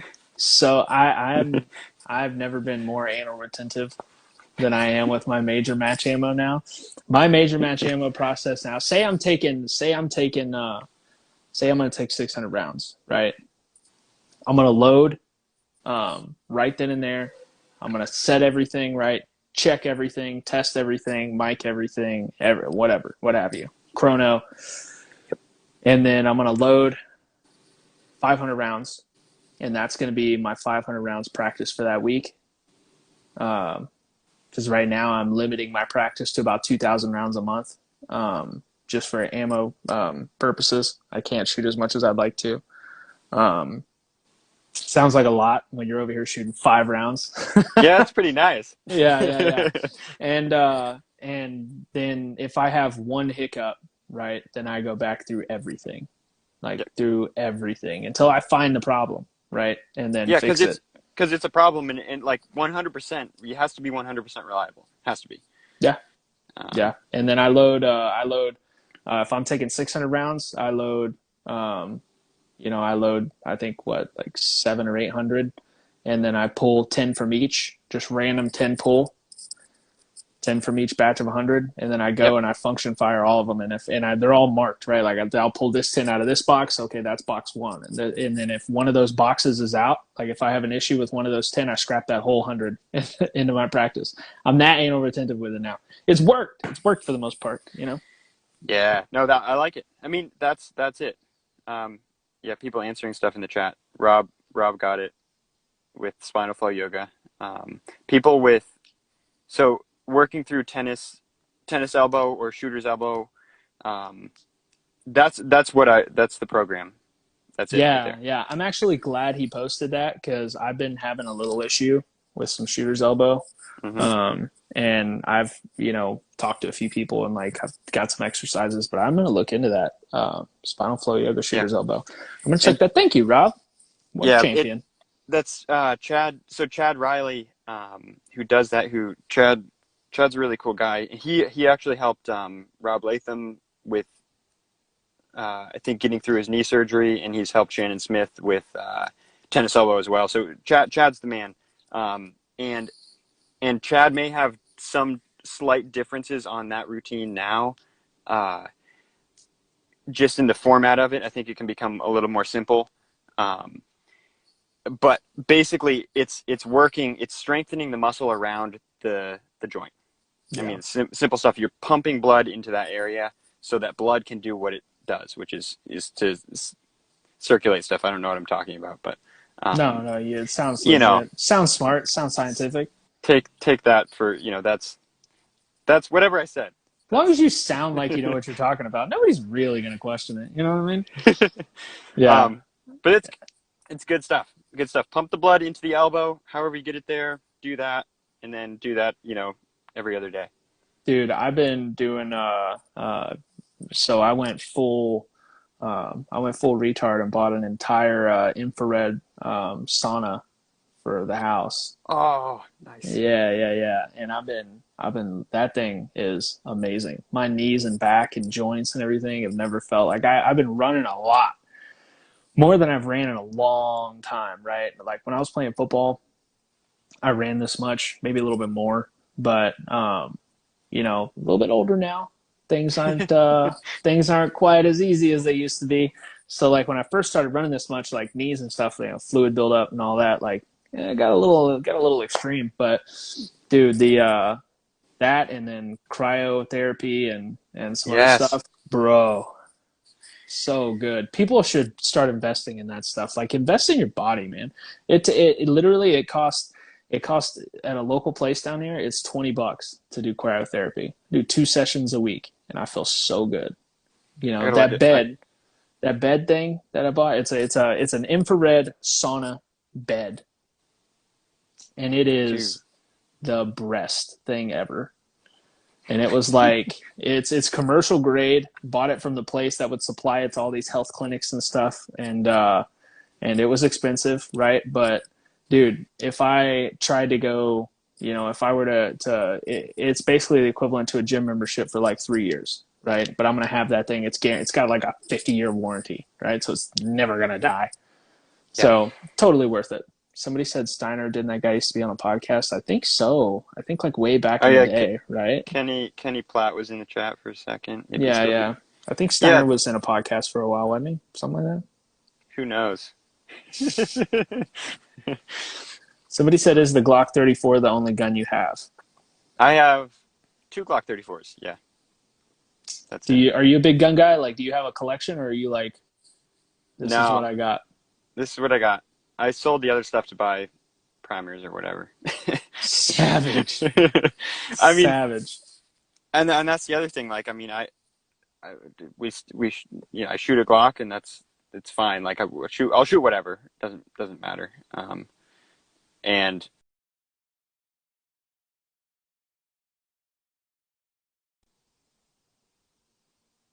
Yeah, for sure. You get familiar with used to anything. I must have cut out for a second. No, can you hear me now? I can hear you Uh, now. okay, cool. Yeah. First curls, forearms, main exercise. Yeah, Rob, I'm gonna talk to you about that afterward. All right. So, any interest in shooting some other divisions? Like, have you thought about, venturing into some other divisions here and there? Yeah, I thought about. Well, so whenever I think about iron sights, I get a little bit like iffy, like iron sights. And then whenever I think about open, I think about like I thought about if I was going to shoot another division, it'd probably be open. Um, Yeah. It's the best. It is the best. It's so fun. It's so I fun. it would have to be under like specific circumstances that I would shoot open. But if I would just yeah, it would be open because red dots are nice, and I like magwells, so it's Yeah. good. Do you have any vision restraints? Is that why you don't like iron sights, or you just hate iron sights for just because boomer? Yeah, because boomer. No, I don't. I've Vision's got 2020, but fuck iron sights. no, like iron sights could be. I think that there's an added layer there that like I'm not as interested in. Yeah. Um, I I like when things are simple and dots are simple. I will say, yeah, many things. We're going to talk about that in a second. Jesus, stop getting ahead of us. Uh, so I will say, after going back to iron sights, because I started shooting originally limited, and then made the transition to open, and now that I'm shooting limited 10, I quickly realized how much like I hate iron sights with a burning passion. Like they suck. They Yeah, it's suck. just They're boring, is what it is. it's different. It's different. Yeah. Maybe it's because I'm shooting limited 10. I find it boring. If I shot limited, I might not find it as boring. But yeah, I don't know, man. Iron sight. I find here's the thing. I think it's easier to shoot iron sights after you've shot open. Like I don't find it as challenging to me. Like I think red dots are harder in their own right, and I think that they take a little bit more skill, which I think is the adverse of what most people would think. But to me, it's I think it takes a little more skill to shoot red dots as good than iron sights, especially when you get to distance targets. Like when you can't, like, I don't know. Maybe that's just me. I'm kind of retarded though, so nobody take anything I say for real.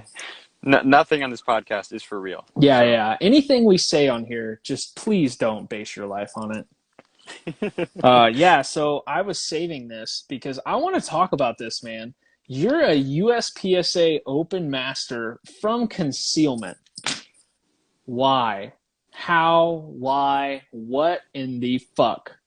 I've never heard of that. I've never ever heard of that. good, good. No, um, so there's some people who shot USPSA and maybe still do a little bit from concealment. So that would be Gabe White initially, who shot limited, so limited minor from concealment with a Glock 34 or something, Unnecessary. and made master and actually won. I think he won his state match too, like really good, um, because of like that was the base of it. Like he's gonna carry his carry gun, so he's gonna compete with his carry gun and he's going to get as good as he can with it. I So get it.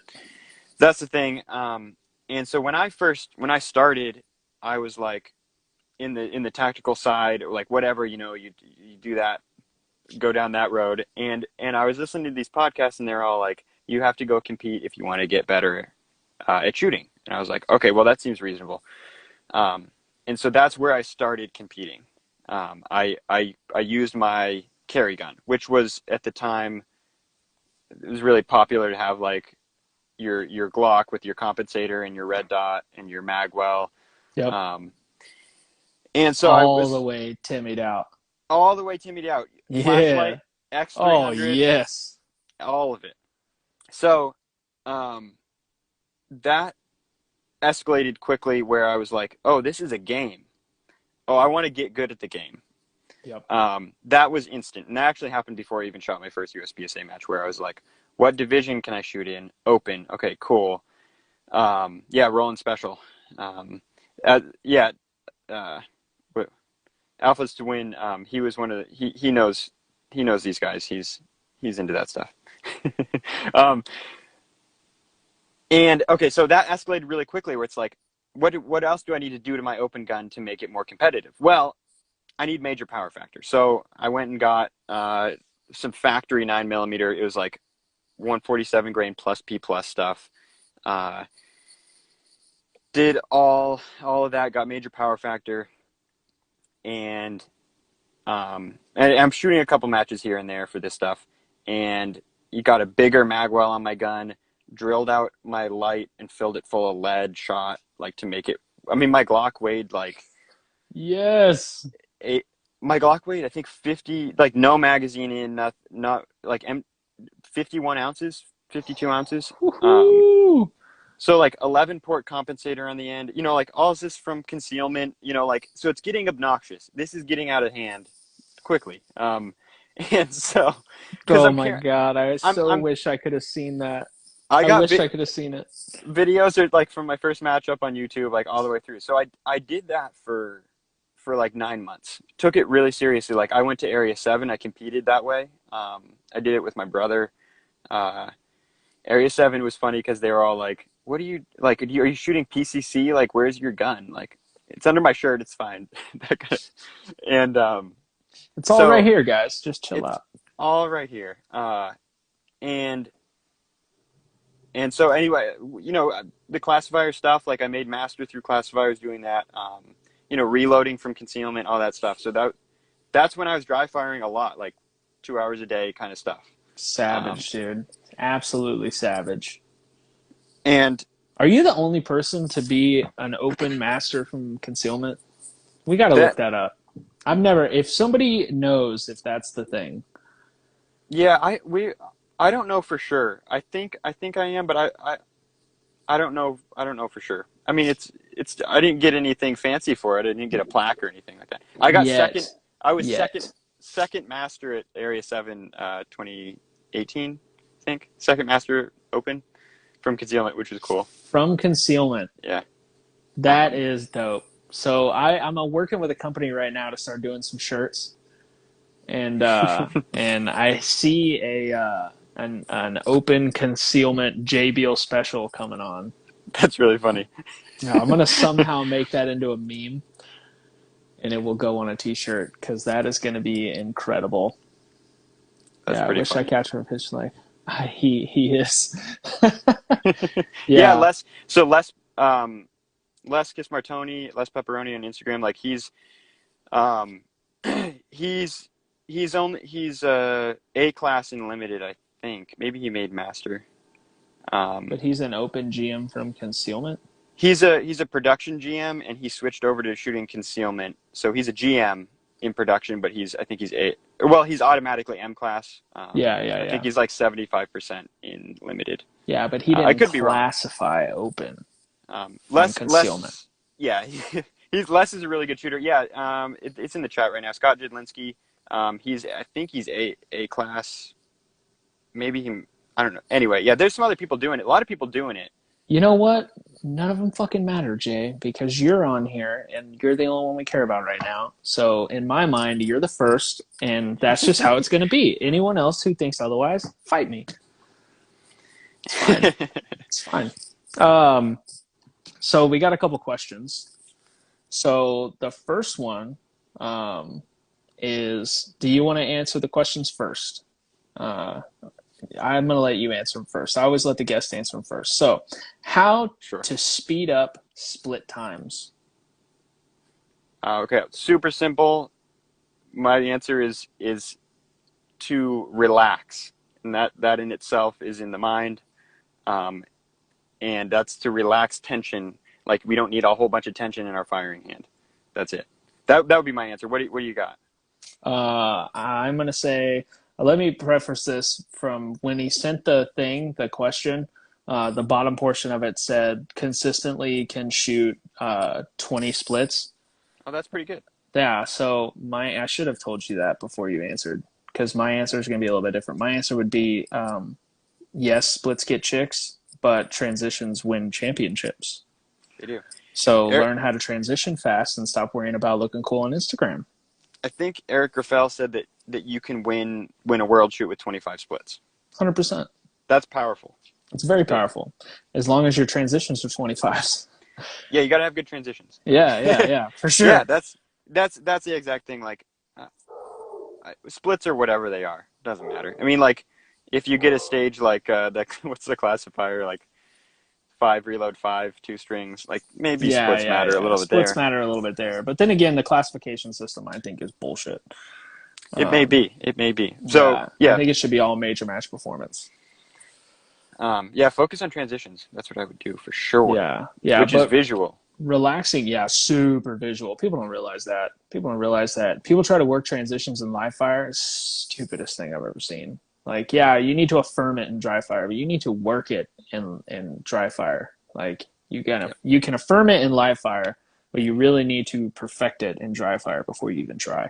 Okay. But yeah, relaxing your dominant your trigger hand is Yeah. huge. I used to hate the fact that I couldn't shoot fast splits on demand, and then like I started really working on like relaxing that hand and really putting more of the grip in these bottom two fingers and Mm-hmm. using the force to put the tension rather than tensing my whole hand. I'm actually kind of rotating into the gun and then using Mm-hmm. this hand to grip the shit out of it.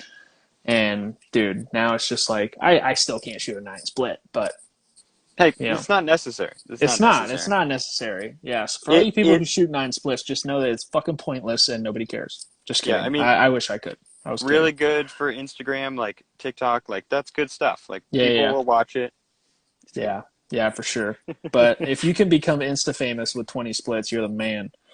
Um, uh, somebody said pushing shots consistently left. Anything you would recommend to fix it?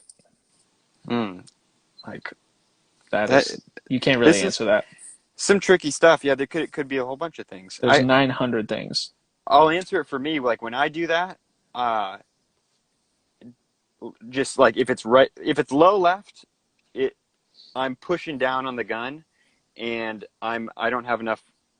This is opposite with the camera angle, but anyway, I don't have enough support hand grip, and I'm pushing down on the gun. In this is where the return of the gun isn't correct. Like I'm over returning the gun, so I'm Yeah, pushing down, and I don't have enough grip. yeah. That's for me. That's for me. But again, it could be a lot of stuff. 900 other things. Yeah, my recommendation would be take a class from a really good instructor and they'll fix it. I love it. Yeah, somebody said tips on the scoop draw. Are you a scoop drawer? I don't I don't I don't think you scoop specifically draw. I don't specifically look at it as a scoop. It's It a might really fast draw that somewhat can look like a scoop in certain positions, I think. yeah, it might look like a Maybe. scoop. It might look like a scoop. My thumb gets around the gun, the grip before it clears the holster. It's just happening at Mach Jesus, so it looks like a scoop. Yeah. It um yeah, it's man, it does look like a scoop, but I don't think of it as a scoop. Like there's inward, it's going towards the center line of my body. Yeah. So it's snatching in, and I mean, yeah, I there are other people to talk to about scoop draws. Talk to Taryn Butler about the scoop draw. It's not a Aaron Butler, place. It's not a place for the Bangin Brass podcast. Matt We don't. Matt Hempel has a pretty good scoop draw. Yeah, talk to him then. Talk to Yeah, Bill Duda. Bill Duda's on that scoop Bill draw Duda. game. Yeah, yeah. Yeah. How much time during this is a good one. The other ones were kind of bullshit. I really didn't want to write them down, but we did anyway. Just It's because I didn't okay want people to feel left out. But for whoever how? asked those. It's okay. Yeah, it's okay. I get it, but take just ask some better questions. How much? It's brutal. I'm just kidding. I'm just kidding. How much time during dry fire is spent in speed mode versus match mode? I love it. I love it. That's actually a good one. That's a good question. Mm.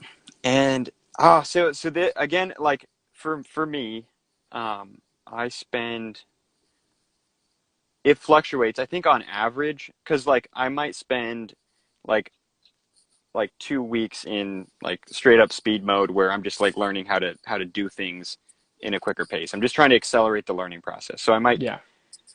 I might spend a lot of time there and only stay there.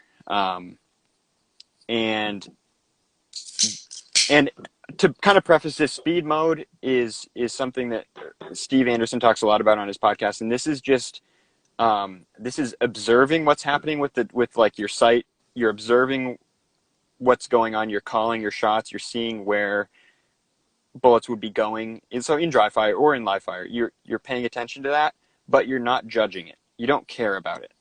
You're not making up shots that you're not. If you miss a target, you're not making it up. You're gonna know that you missed, but you're not gonna care about it. What you do care about is the time. So that's Yep. why it's called speed mode. Anyway, there's speed mode. So speed mode versus match mode. I think that I spend like 75% of the time in speed mode, and that's because of I think my predisposition is to not anymore, but like to slow down. So like at a match, like, oh, I'd slow down and get my hits, like, which is kind of not really a thing. But so I need to get faster. And so that's why I say for myself, it's a lot of time in speed mode, getting faster. And then Yeah. match mode in dry fire. I mean, like when I go to a match, like it doesn't matter what I've been doing in training. I'm at a match and I know what to do at a match.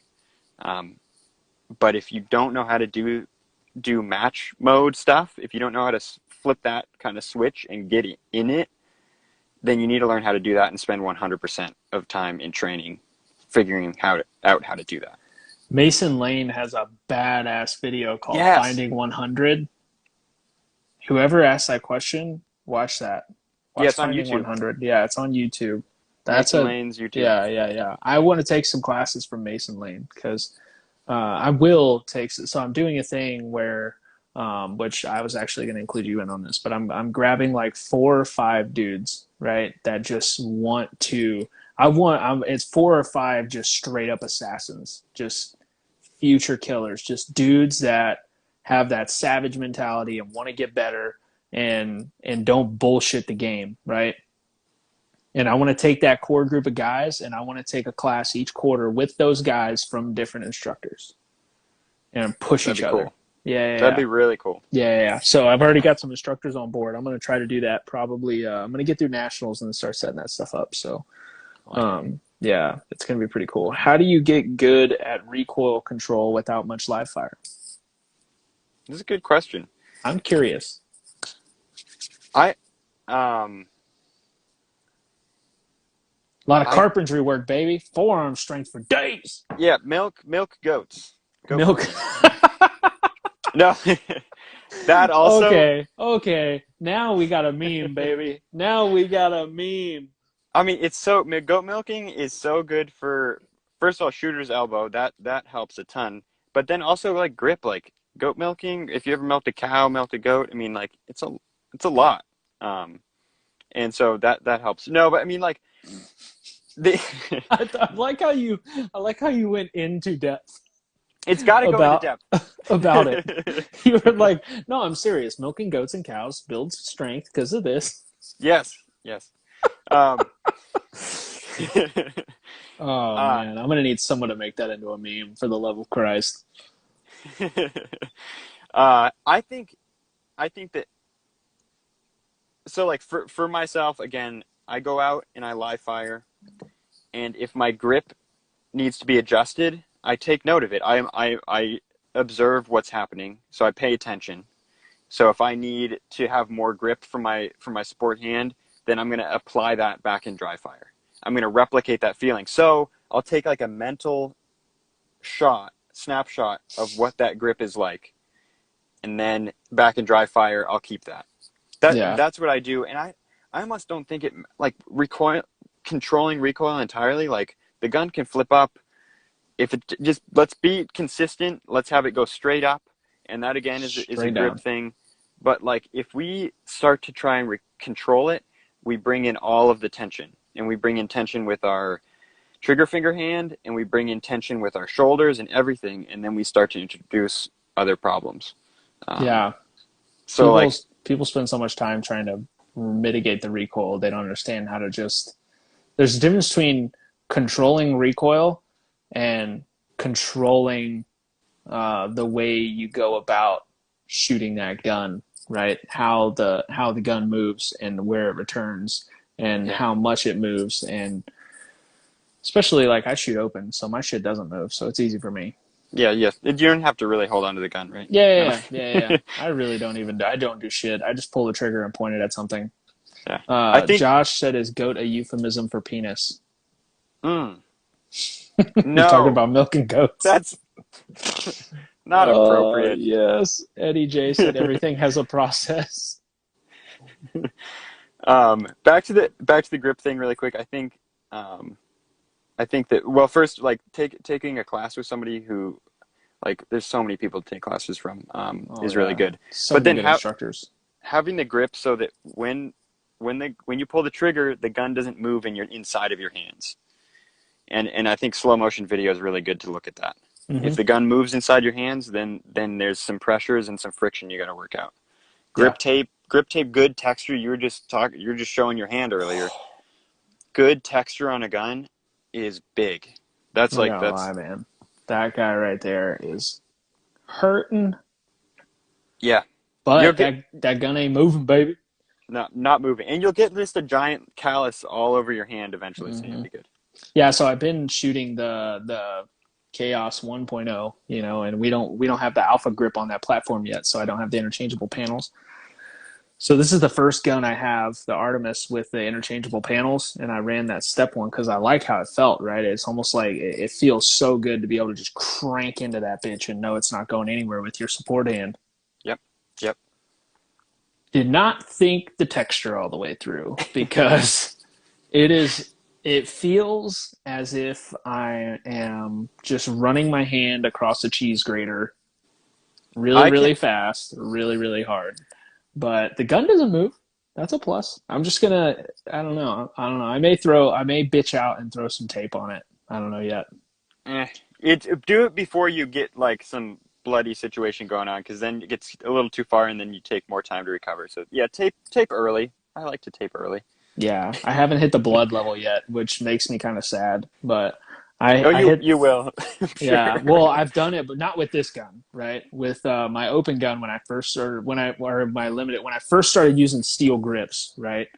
Um, I was doing a shit ton of dry fire and a shit ton of live fire, and very quickly realized that gun scrubber is great at getting blood off of guns, but not so much of dead skin and chunks of skin. Yeah. So yeah, like my hands now are just one giant callus. It's kind of retarded. Yeah, I'm Yeah, pretty sure if I slap somebody hard enough, I'm taking layers of skin with it. it's a good feeling to have just hands that are just all callous. It's nice. It's Yeah, when nice. you just do that and it sounds like rubbing two pieces of sandpaper together. Now the disadvantage is the goats. I don't know if they prefer that or not. Like Yeah, yeah, yeah. they might not. But if you're not milking goats, it's fine. Yeah, for sure.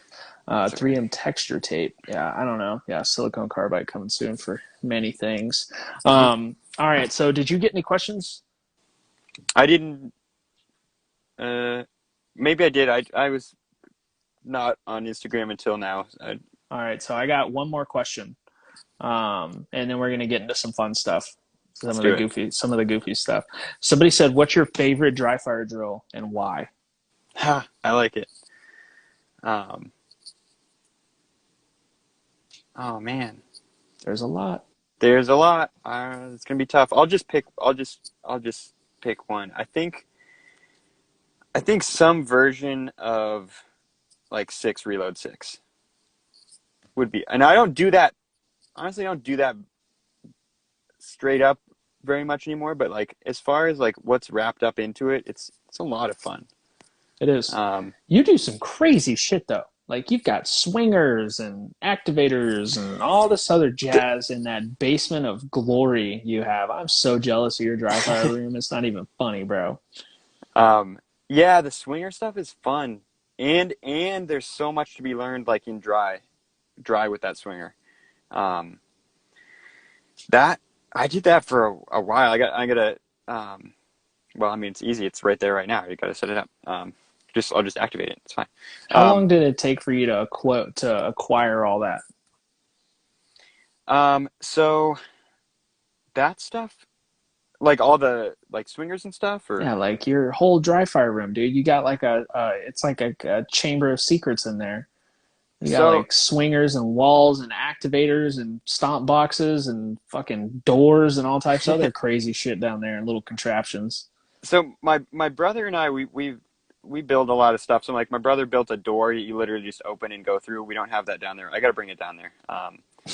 Uh, so it's like a prop door, and we build stuff, but um all the swingers and everything, the activators for that is from Targets USA, and they're kind enough to send me some stuff, uh, and so that's where I kind of got that stuff going. Oh yeah. Um, but Yeah, yeah, you got some crazy shit down there. You need to do a tour one day, like on I your IG. thinking about that. That's kind of a good idea. Yeah, you It's should do just like a tour of all the dry fire stuff you have. that's a great idea. That's a great idea. And I change up the whole layout of the whole entire basement every week or so. Everything gets moved around. Somebody said 50 Shades of Jay I dry fire room. saw that. Oh no. Is it nicknamed your red room? No, no. Oh my God.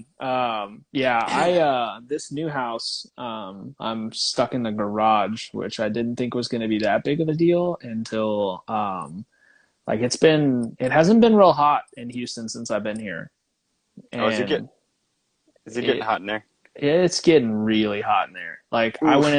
I went in there, I've quickly learned that I can't dry fire before I go to work. I have to dry fire before I take a shower to go to work. Ooh, yeah, because you get just So sweaty. Bro, because usually my dry fire sessions, if I'm being realistic, right, they last 15 to 25 minutes on average. Anytime after that, my forearms and shoulders and everything are just so smoked. And then Hmm.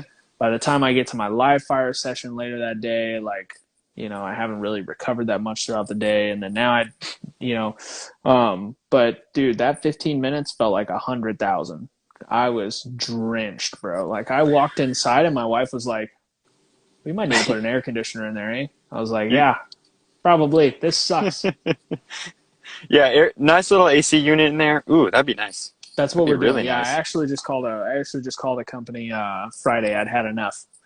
I was like, "Fuck Yeah. this. I want air conditioner." So, but it's expensive, dude, and it's a Yeah. good investment. But I've also noticed that I cannot leave my guns in out there unless they're in a box with a dehumidifier because Oof. it's so fucking humid that I left my open gun sitting on my bench on my workbench and came out the next morning and it had some little rust spots. No Ooh, bullshit. yeah. I was That's like, crazy. whoa, it's that humid, and then like I Very humid. yeah, it's like 95% humidity. It's super gay. But so Houston has it. I love Houston, but this humidity is for the birds. And yeah, so I'm gonna have to get like a dehumidifier slash air conditioning unit for that area. Yeah, that'll be nice. I Get see. it. How do you work the Glock trigger in dry fire? Yeah, Glock triggers go dead unless you get the new like Timony trigger that has the different return spring. Blah blah blah. I just press the dead trigger, so I press the trigger once and then I press on the dead trigger. Yeah, Um, doesn't move at all. I think there's some things you can lock it out of battery. A buddy of mine's got a product with that. Manny Alex will know what it's called. Anyway, I press the dead trigger. yeah. Yeah, that's what I do. Have you thought about getting one of those? What the hell are they? They're like the replacement barrel where you can like fill them up with the stuff and they Oh yeah, actuate the slide at all. Have you looked into any of that? not seriously at all. I Yeah, yeah, it's like I dry fire is for learning without movement. yeah. I don't want movement in the slide. Um, The only I good can part of that, I think, yeah, would be the trigger always resetting. that could be interesting. Yeah. It could be. Um, yeah, I haven't looked into it too seriously. They make a dry fire mag too. Dry fire Glock Cube. Yeah, the sets the slide slightly out of battery, and then your trigger moves back and forth. Somebody Um, asked if you run stock internals in your 34s. I don't really want to talk about it. I because I don't know what Woo! I don't want to talk like I don't know what I'm talking about. My triggers, like if people who have felt my Glocks, which most of the time, if nobody wants to touch my Glocks because they're kind of like I don't know why people aren't super excited about Glock triggers. Anyway, they're not exciting. People who have dry fired my Glocks will know that my trigger is just nasty. Like it's got like 12 walls in it, and it's just not. It's weird. It's not a good trigger. Um, I Dude, don't think we gotta get think it you hooked up matters. with some good Glock triggers, bro. I mean, like I I dry fired the Timney trigger today. That seems kind of some good stuff in there, maybe. Yeah. But I'm gonna put you in touch with someone to get you some Glock internals. Okay. I know a guy who knows a guy who can help a guy. I think you'd be impressed with his stuff. I have a really nice carry optics Glock that literally just collects dust right now, but it has one of the sweetest triggers I've ever felt. And I shoot a 2011 trigger, which Yeah. is Okay. breaks like my 2011 trigger is insane. Like I have people shoot it and they're like, "How in the fuck do you not AD everywhere?" It's like, well, the trigger feels light to me, or the trigger feels heavy to me, and like I can feel the wall, and like because I know the trigger, right? Um, but that Glock trigger is titties. I'll send you the info. Yeah, I've heard of some good stuff. I'm curious which one you're talking about because I've just never tried them. Like I hear about them, like people say they're good, and I've just been like, well, I mean, this one makes the gun go off every time I pull it, so it seems good. Yeah, I accidentally stumbled upon it One of my buddies was recommended it, and I bought one, and then was like, "Holy shit!" And then called the guy, and he was like, "Well, actually, you installed it wrong, so you should probably do this, this, and this, and it'll be even better." And then I did that, and I was like, "Whoa, it's pretty cool." Yeah. But yeah, I'll send you that info. Um, but so now we get into the fun stuff. Yes. I think I know what's coming. I hope it is what it is.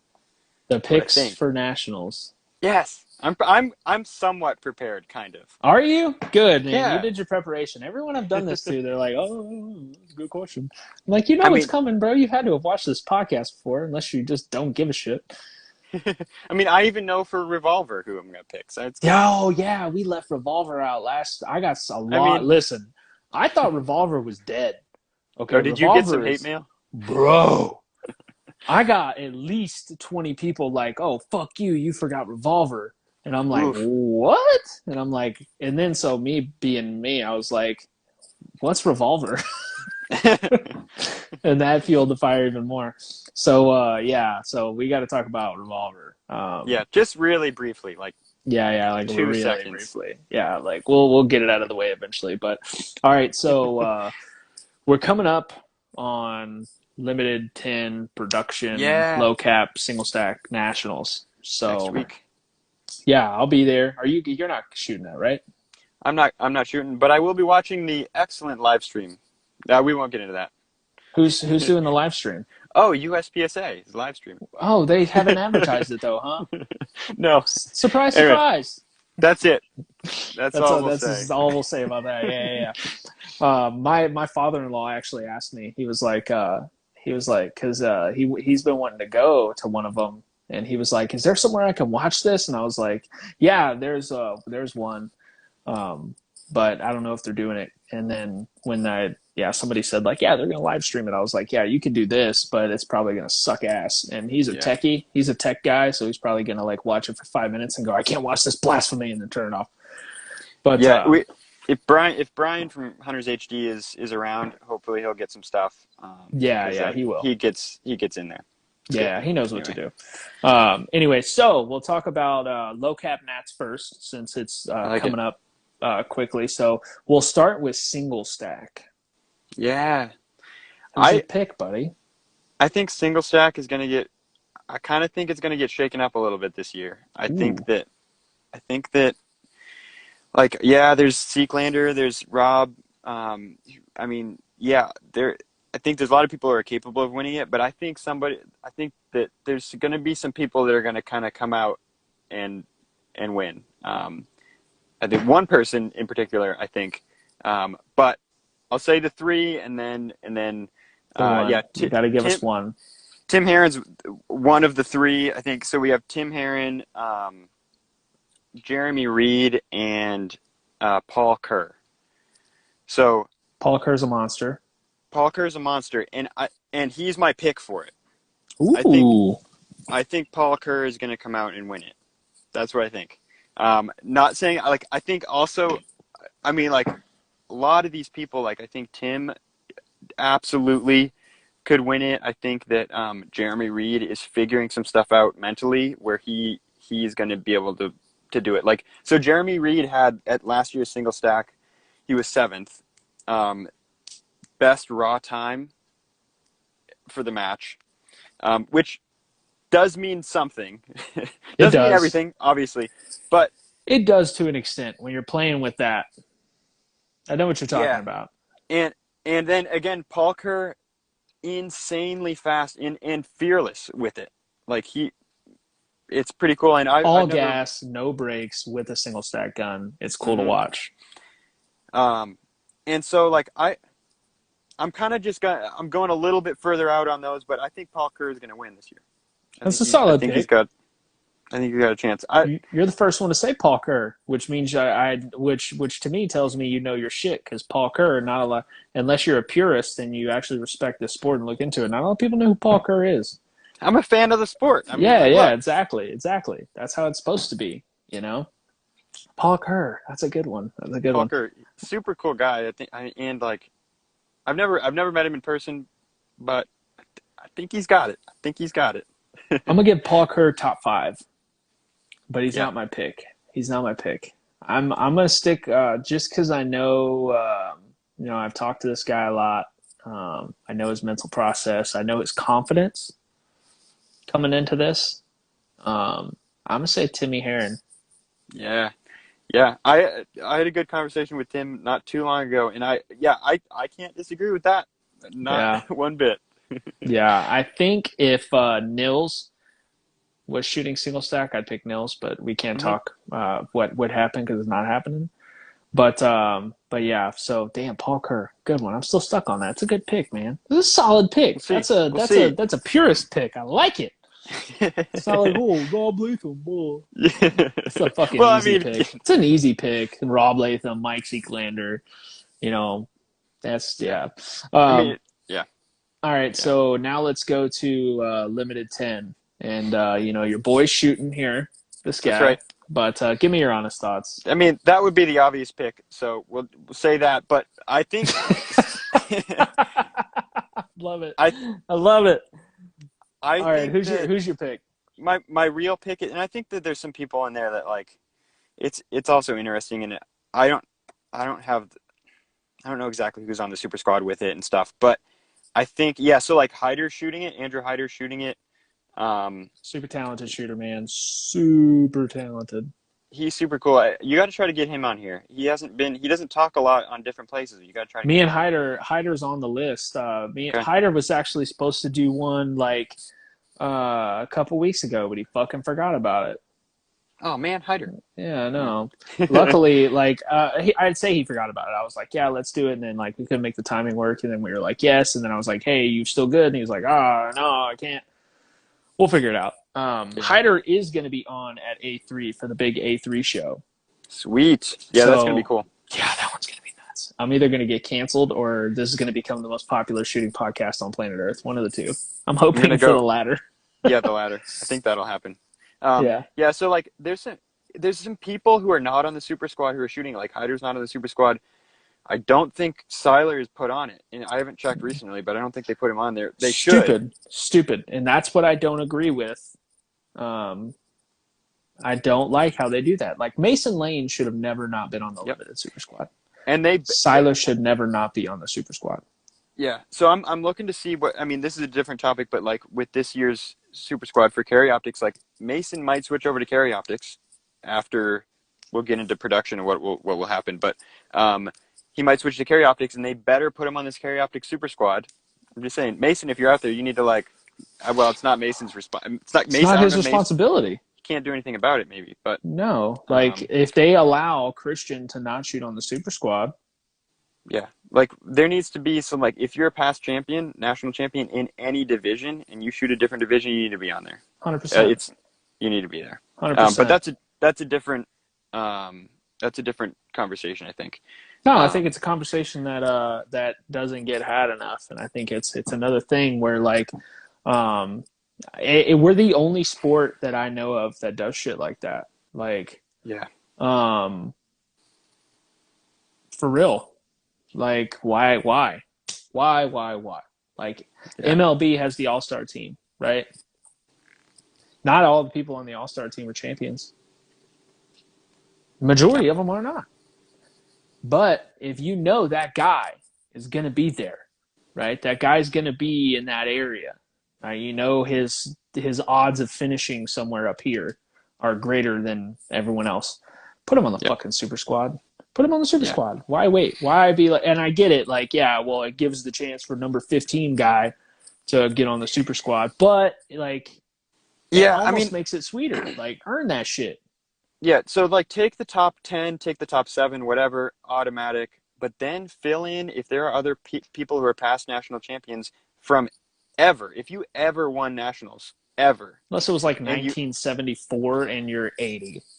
Then like we yeah, can, I with the maybe exception of maybe Michalik and Latham, they're yeah. I mean, like they would yeah. still be okay. You can still put them on the super squad. Mm-hmm. Like that might be an exception. Hell yeah. Um, and then if people who are showing up who like names that you see, you're automatically like, hey, they should be on the super squad. They should go on. And then if you need to fill in from there, do it. Yeah. From down the list. I don't know. That's kind of my. I mean, I've been doing this this is my third year, fourth year. So I don't know what they. We haven't been doing this for very long necessarily, so I maybe out of place saying certain things like that. So No, no, no, no. anyway, You're never out of place. I've been doing this less time than you, and I think the same way. You know, I think that it should happen that way. Like you're going to be on the super squad for carry optics. yeah. Are you excited? Are you nervous? What's your headspace I at? Hey, when pressure, like perceived pressure goes up, my performance goes up. So I'm good Exactly. with it. I love it. I I'm the like it. same way. I always perform better when I know there's perceived pressure. When I know people think I'm under pressure is when I'm like, I'll fucking show you. Yeah. You know what I So mean? like it's real and I, yeah, I'm excited about it. I think it'll be cool. Yeah, Yeah. it's gonna be neat. I'm excited to see you do it. Um, so yeah, what were we talking about? We did single stack. Now we got to go We did prod. Cinersec. We did no Wait. limited 10. We never got your limited uh, 10 pick. Who's your limited 10 pick? Limited 10 pick is because of the mental side, and just hearing him talk about it, my pick's Christian. I and I know that I don't know why people are like don't want to pick him for it or think or want to see him lose. I don't know. I Kid's think a monster. and it just from hearing him talk about stuff and from a very outside perspective, he has figured things out mentally, and I think yeah, he's my pick for L10. Uh, Yeah. I I think it'd be good. I think there's a lot of people that are there's a lot of people who could win it. I mean, with any of these things, and I kind of yeah, I want to say that too. Like anybody, there's a Yeah, yeah, lot. yeah. There's just a perceived like I always tell people like just because we're not picking you doesn't mean we don't think you can do it. Yeah, Like like if this I've had yeah a lot of people, and this is like, and they know who they are. I would never call anybody out, but I've had people be like, "What the fuck, man? You don't think I'm gonna win?" I'm like, "Man, it's not like that." You know what I mean? Like, I think you could. I think you yeah 100% have the ability. I'm not saying that you're not in the running. I'm saying my favorite to win is this guy. But look at like horse racing, right? We just had the Kentucky Derby. The favorite rarely wins, right? Like, what the fuck are we talking about? Like, just because you're the favorite doesn't mean you're going to win. That doesn't guarantee you a spot. That's just who people think is going to win. But that hardly, unless you're Max Michelle in carry optics or Eric Graffel in anything, yeah doesn't mean you're always going to fucking win. You it know? yeah it's a fun it's and I like talking about this stuff because it's a fun conversation to have, and so it's not like I wish I could list literally every person's name that like I know Yeah, but that's the just to fun get in the him in. game. You get one. And yeah, you get one pick. There's my pick for L10. Yeah, yeah. My pick is myself, but Obviously, obviously, it's a good pick. It's a good pick. yeah, yeah. But other than myself, it would be Siler. Hmm. I just don't think anybody is on the level that kid is mentally. Hmm. I agree. Um, and that kid's, you know, I get to talk to him a lot off of here, where you know I'm like, Jesus, that kid is so mentally strong. He's so just unshakable. It's Hmm. pretty. Yeah, Joshua said Siler by plus 80 points. Ooh, That'd be good. Could that'd be happen. harsh. Yeah, it could happen. It could happen. All right, so production. Production's really cool. Like, there's a lot. I was just looking at that squad, That's so and saturated. even off the super squad, there's some good people in productions. Production may have like, I mean, I think it's always been that way. It has a lot of heat. Production's really cool. Yeah, I'm a little pissed that Ben doesn't shoot production anymore. Yeah, it's tricky. It's tricky because I mean, like he's not in it for he doesn't need another national title, I guess, you know. Nope, Um, no need. so um, Who's your pick? yeah, so production. I really think that Mason's gonna do it. So he's my pick for it. Uh, but I do think that like I mean, there's so many people. You just had Jacob on, and Jacob is insane. Like he talked about it. Like he shoots on the move, and when you shoot on the move really well, you pick up time everywhere. Hmm. And Mason's working on it as well. Um, Yep. and and then yeah, Saul Luna. Saul is, or is it Sal Luna? I've never met him before. Me either. He was third last year.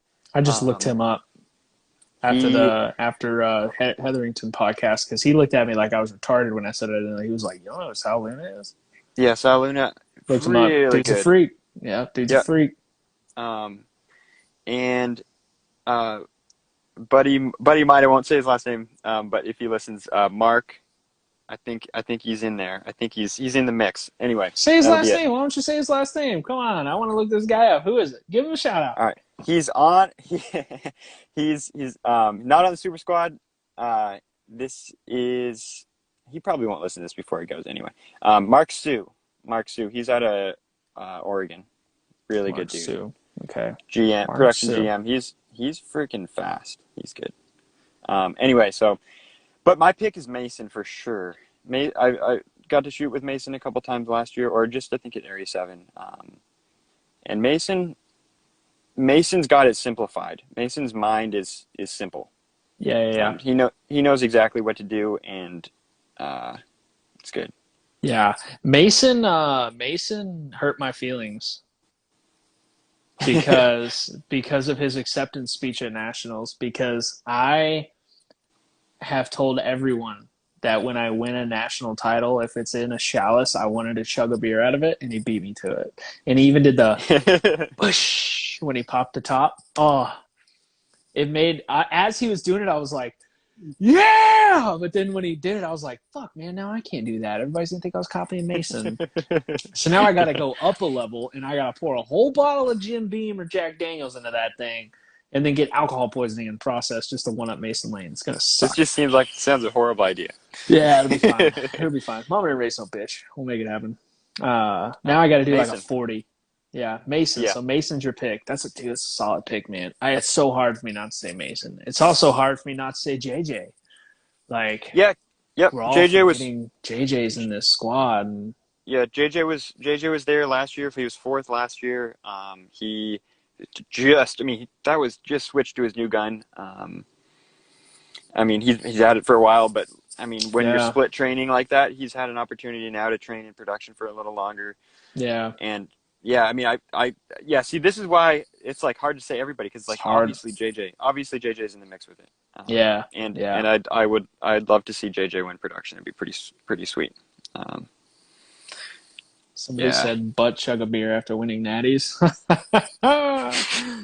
Oh, maybe 6 years ago.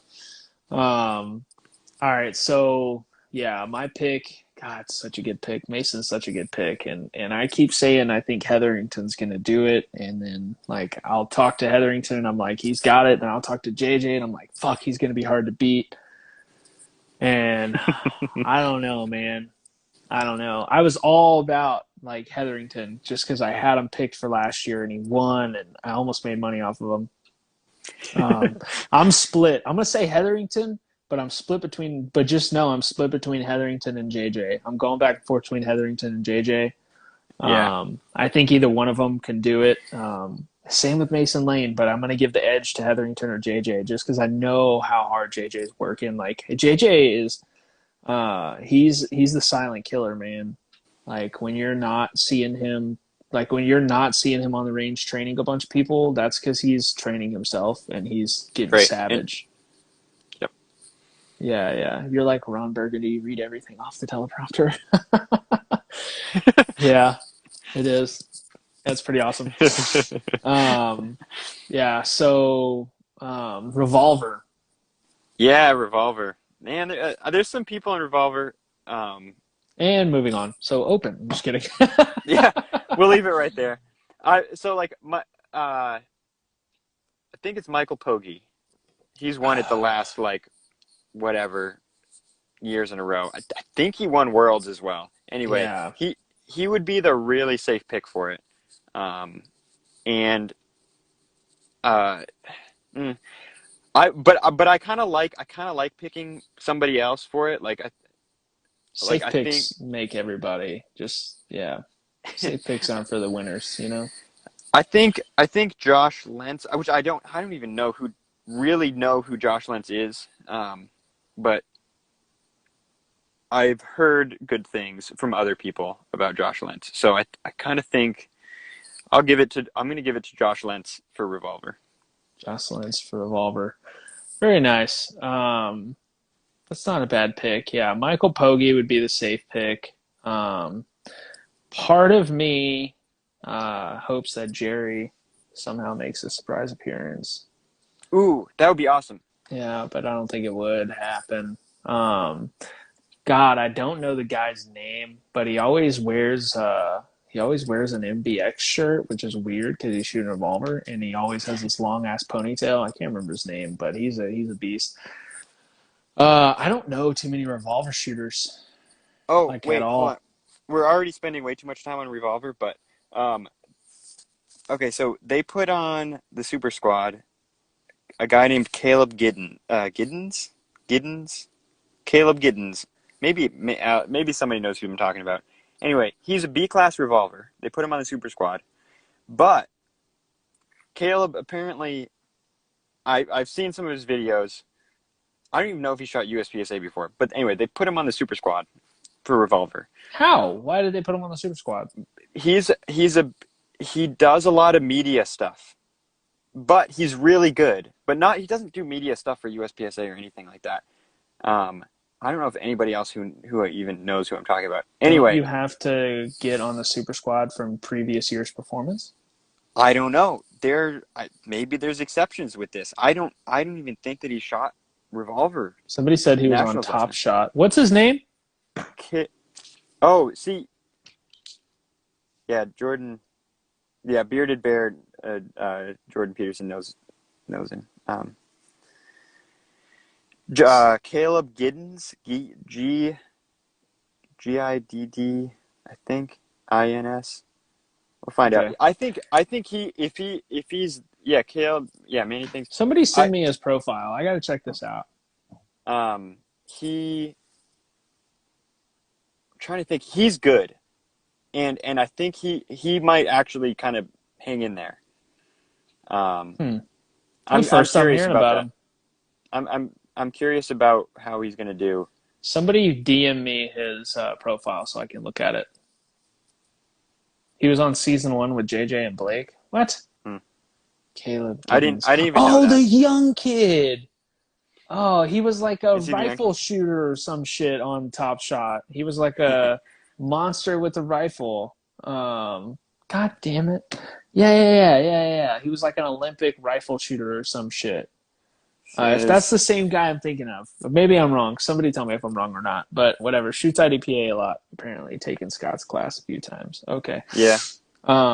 Anyway, I'm gonna. We'll get off a revolver because Yeah, we we're gonna spent way too much time on this. Like, yeah, this is stupid. The people who don't like Revolver are gonna be mad at me now. I can't win them for losing. Um, but all right, now let's go to Two Gun and PCC. ooh. Uh-oh. I did not do my research on Two Gun because I have no idea. Good. Nobody gives a shit about that anyway. I PCC. Yeah, okay, so well actually I do know so Max Leograndis is shooting PCC and he's going to shoot the two gun. Yeah. So I'm going to give him the two gun as well and because I think there's some USPSA guys shooting the two gun match and they're going to shoot it like a USPSA match and that's not the scoring. Yeah. The scoring is three gun scoring. Yeah.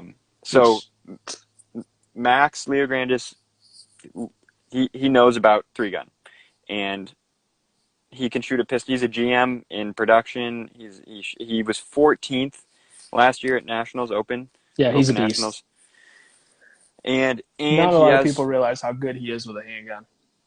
and he's got the mental side figured out, and like he's gonna be again, this is like I mean there's so many other people like there's Zach Smith and PCC. We're doing both the divisions at the same time, but Josh Frey I mean there's some people who know what they're doing and can win. But when you are the only person to win a division, that comes back to the self-image, and there's a strong self-image there. With he knows he's going to win, and when you know you're going to win, you typically win. Typically win. Yeah, that's like it's like Floyd Mayweather knows he's the best boxer in the world in his head because nobody's ever beat him. Yeah. You know, Mike Tyson doesn't think he's the best in the world, even though he's one of the best to ever do it. He won't say that. You know why? Because that guy tasted defeat 6 times. Mhm. If you never taste defeat, man, like, and he hasn't. In PCC, he's been the guy. And Mhm. I think he's going to keep being the guy because he's young and he's hungry and he doesn't let it get to him and he stays on top of his shit. Yep. And I think Max Leograndis is going to continue to put another ass whipping on everybody. Yeah, somebody said Justine Taryn Butler. No, Taryn Yeah. Butler is really good. Don't get me wrong, but there's a distinct difference between Taryn Butler's capabilities, not just like shooting wise. I'm talking about the whole package, like physically, mentally, everything. Like between him and Max Leograndis. Yeah. It'd be interesting to see like Justine and they hang really high up in the Yeah, like they're always right there. They're top 10. Justine is a monster, and Justine is, in my opinion, the best all around female shooter. Yeah. She's a monster with a PCC. She's a freak with an open gun. Like she's a freaking beast, but I don't think she's going to dethrone Max, but I think she's going to be close. I think Justine will be top 5. Yeah. I don't think a lot of people are going to realize that, but she may top 2. She may top 3. I don't. People aren't going to Very realize it. possible. It's I very possible she could top 3, and if she top 3, she's going to light the internet on fire. It's going to be awesome. yeah. Somebody Okay. said Freilich. Freilich's had like 19 chances, hasn't been able to do it yet. Yeah, it's tough. It's tough. And I really like I forget who else said it, but I mean like Frey like works really hard. I really He like does. I really like his approach. He just won the 2x4 Texas 3-gun championship today. Yeah, nice. Yeah, Daniel Horner shooting anything? I don't know. I don't think he's allowed to shoot USPSA because the way the or no, he doesn't shoot for the mark. He shoots for Sig now, but I don't. I think with like you've got Lena and PCC, and you've got Max and Carry Optics. I don't really think he's supposed to come over and play in their world. I Yeah. think And he's he kind of did I three mean gun only. I think he won production worlds one time. I think he's been a world champion in production before. I think. Daniel Horner, And yeah, right? he's a freak. And I have no idea. I have he's no really idea. good. I have to look it And up. if I think if you talk to Daniel Horner, he's gonna talk a lot about well, I mean Lanny Basham. I think that there's a lot connected there. Daniel Horner is really good. I would absolutely love to get Daniel Horner on this podcast, and if anyone knows him, go ahead and get him on here. But I don't think he even knows I exist. So, Mike Stoker, what up, dog? Yeah, it's dark and mysterious on his end. He's in a car, man. It's the only place he lives in the sticks. He's got to get the good service somewhere. Kurt Service, I got like 3 bars right now. Solid. Just enough. It Just enough. It got a little sketchy there in the middle. did. I don't know what happened. Yeah, I was starting to fuzz out. I'm like, oh shit, we're gonna have another one of these, and then it picked right back up, so we're good. Yeah, just hit up Max and have him talk down. Yeah, I've thought about it. I'm trying to have Max on here too. I'm trying to. People don't know this, but I've getting some pretty. I mean, look who I got on here right now. I got Jay Beal. You know, Hey, I got some badass guests coming on, dude. This thing's getting bigger than I thought it would for sure. it's awesome, man. So let's move on to the fun divisions. Right. I'm Yes. excited to hear your picks for these. So we'll start with limited. I so like I think I know where you're going to go with again. it. I almost don't know where I'm going to go with it right now. I almost don't know. um, we have like Shane Coley shooting. We got John Browning. Um, it's going on the same time as Open, so none of those guys are coming over. Yeah, which Um, sucks because I really wanted to shoot limited and open. I'm pretty pissed that they do that. I wish it was red dots, yeah, iron sights. yeah, they could mix it up a little bit from last year. That'd be interesting. They should have production and limited, and then carry optics and open. I don't know why they don't do that. Yeah. And then okay, so then Cody Axon Cody Axon just had a kid, and when you have a kid, when you have your first kid, things happen mentally that are I and things happen, things change, and I think Cody's going to be kind of even closer into the mix with it this year. Um, so I like him up at the top, and then yeah, so Alex said Tomasi, and Travis is shooting limited this year. He was fifth last year, It's um, looking and good. and he's like finally training for himself. He's actually spending time doing this. Um, Travis is 100% my pick for it. Um, and I think he's going to do it this year. I think Damn. he's coming out. He knows what it takes he's a world champion. He knows what it's like to win. Um, Travis is Travis is just he wasn't on the super squad last year. They've got he earned his way back on. He's right there. He's He very said, let me remind you boys who daddy is. he's very mature in his mindset. I mean, like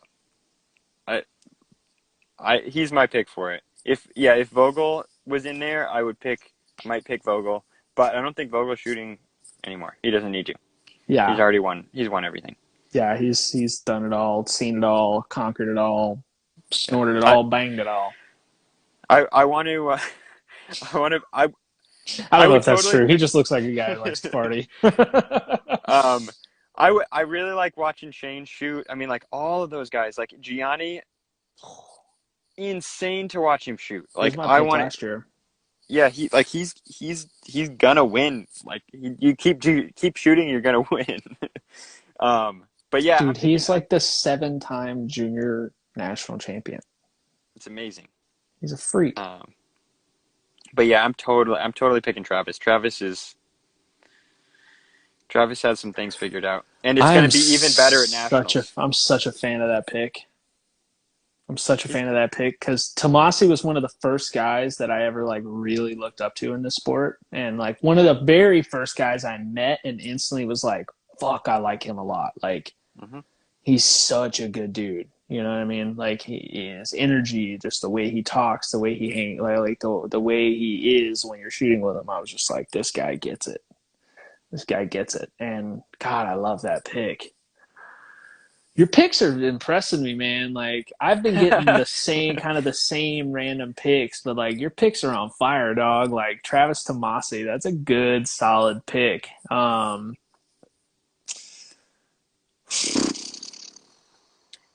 So who do you have? Because you've said Shane before, which I think is pretty solid. I have said Um, Shane before. I've also said Gianni before. yeah, and And I keep John going. Browning is And really John good too. Browning. Yeah. I go back and forth between those three. I also go back and forth between them and Mason Lane because, like, Mason Lane is still, Yeah, he um, might shoot it. He might. Well, yeah, he's gonna be. I don't know. I he's don't know if he shooting will or not. carry optics. Carry optics was before limited last year. That's why I think he focused on. Oh, is it But after this time? I think it's limited and, I don't know, carry optics first. Yeah, it's still, yeah, it's Hmm. limited. It's the same structure as it was last year, I think, right? Yeah, I so don't. I don't know. He Might may be. shoot limited again, man. He may shoot limited again. He might. I don't know. He might. My pick in here, right in my heart, um, I really would like to see Gianni win as young as he is. Like just finally get to the top step of that podium. But That would be awesome. He would be the youngest national champion ever, right? mm-hmm. 17, 16, Yep, 17. 16, I think. Youngest now, he'd be 17, I think, by that point. Youngest national champion in USPSA history, besides Chris Tilley, who I think was like 19. Oh yeah. Uh, yeah, but I think in all reality, I think we're just Shane is putting in so much work. Like I talked to him the other day, man. Like, and he's putting in the work, man. I think you can't like I looked at Area 6 and I was like, fuck, am I Yeah. wrong? But I think I really Well, think by the time Nationals rolls around, man, we're forgetting we're so early in the year. Like, absolutely. It factors in. It factors in. yeah. Like you I mean, can't. Shane's not like, here's Area 6. I'm training for Area 6. He's not doing No, that. he's training for nationals. Like area matches to him at this point don't fucking matter. He's won 100,000 of them. Like he doesn't give a shit. You Yep. know what I mean? Like an area match to him is like a local match to us. You know what I mean? But I really think he's gonna do it. I think Shane's gonna do it. That's my pick. Signed, sealed, and I like delivered. it. I like it. All right. We'll go carry optics. Yes, you are allowed to pick yourself. All right. So we'll just kind of like I'll say that without saying that, and then Yeah, we'll talk yeah, about some other people. So yeah, that'll be cool. yeah. Let's do. Um, Your sense of humor, I love it, dude. You're just like, yeah, we'll do this, and then we'll actually talk about it. um, What do you think? I I think like Max is really interesting, and it's really interesting to watch his behavior, and to watch what happens. I we'll get this may be not a conversation for a podcast, but Hey, those let's are do it, usually bro. Let's do it. those are Bring usually it the on. best ones to have. Let's So have that conversation. This is what the people mm, came to watch. I can't. I really can't. I can't with Max. But I think that there's a lot of people that are going to start to put pressure on Max now, Uh-huh. and I think it's already started to happen. But it's kind of going to be exponential with how close people are going to get to him. Um, and I, I'll leave that there with with how Max will respond to that. And so to then come back from that a little bit, because people might not know what I'm saying there, and that's fine. We can talk about that separately. Um, I think that You think he welcomes the pressure? I don't know. I don't know. Because you got to remember, man, that guy's been around, bro. Oh yeah, I think Max Michelle has ice water in his veins. I don't think he yes. gets flustered. I really don't. I don't know. I've seen it a few times. You've seen him get Like flustered? I've seen it. I've seen it. Oof. Um, but again, different people deal with things differently, Mm-hmm. and so what I see is it might be off. So, Max, if you're listening, thank you for listening to the podcast. Max Um, doesn't listen to this fucking podcast. Me and Max um, are friends. Like we text each other back and forth, and like we talk all the time. And every time he sees me in a match, he's like, "Yo!" He doesn't listen to this fucking podcast. Let's be real here. it's funny, but I'm gonna get him I on here eventually. The only time he'll probably listen to it is when he's on here. But but unless I you do, think Max, if you listen, let me know. yeah, but I mean like this is could be taken out of context. I think Max is amazing, and I think that he probably does welcome pressure like that. I I, I I'm curious. I'm I'm excited to see people push him though. I really Yeah. am. Oh yeah, for sure. I think him dominating it for so long by such a large margin really like competition breeds better competition, right? Yeah. Like dominance in that at that level makes everyone below you work that much harder to fill that void. And I think Yep. honestly, if you look at this last year's Nationals, man, y'all were all on each other's nuts Hmm. in It respects was to how close. close it was, man. I think it's going to be even closer next year, dude. Like Yeah. So I think it's there's going to look a there's lot more like Opens finish. yeah yeah it might. There's Yeah. gonna be some people up top. So Mm-hmm. there's some people like if Mason shoots it, which I hope he does. I think Mason's gonna be right there. I think Jason Bradley's gonna be right there again. Um, I think that there like Jeff Emmerich, such a good shooter, and I shot with him last year too. And uh, he's going to be right there as well. There's again like with like all this stuff, I'm missing people, but yeah, Carry Optics is pretty cool, and Yeah. it's becoming. I mean, because you can do it cheaply, it's becoming or more cheaply. It's becoming More pretty cheaply. popular. Yeah, yeah, it is. Yeah, him, Honestly, Matt. Yeah. honestly, Matt Hempel will be there. if USPSA would get with the times and change the rules to allow 2011s in carry optics, I would be shooting carry optics. I'll just put it to you that way. Yeah. This is what it is. I would. I'd shoot an Athena and I'd shoot carry optics. But I don't. I shoot open. For now, right? For now, and For now, you have a Glock 34 or something like that. You'll be good to go whenever you want. yeah, For yeah, right yeah, now. yeah, yeah. All right. So my pick for carry optics, and I've said this before. I'll say it again. The obvious pick is going to be Max, right? Just because he's done it for so long, he's dominated for so long. But my two favorites to dethrone him are you and Tyler Northcutt. Oh yeah, is it Northcutt? Is that how you say it? Mm-hmm. I've never talked to Tyler in person before. He's good. He's good. He's really good. He's scary good. He's sneaky good. The only thing is, Tyler needs to get his shit together with gear. Like he's had some issues with like guns breaking and stuff like that. And like I get it, like he just had a baby and all this other stuff and Oh yeah. like the coronavirus pandemic and whatever the manufactured Chinese virus. Um but dude, he is so good. I feel like that kid could be an animal. He is an animal, Yeah. but if He he is. could if he could just get it all to run smooth, he'd be a good pick. And then Yeah. you actually like I'm impressed. I'll just say that. Man, equipment and having equipment work, it's big. It's a big part. Yeah, Tyler. Yeah, Tyler. And then who else is down there? Do you know Dazzy?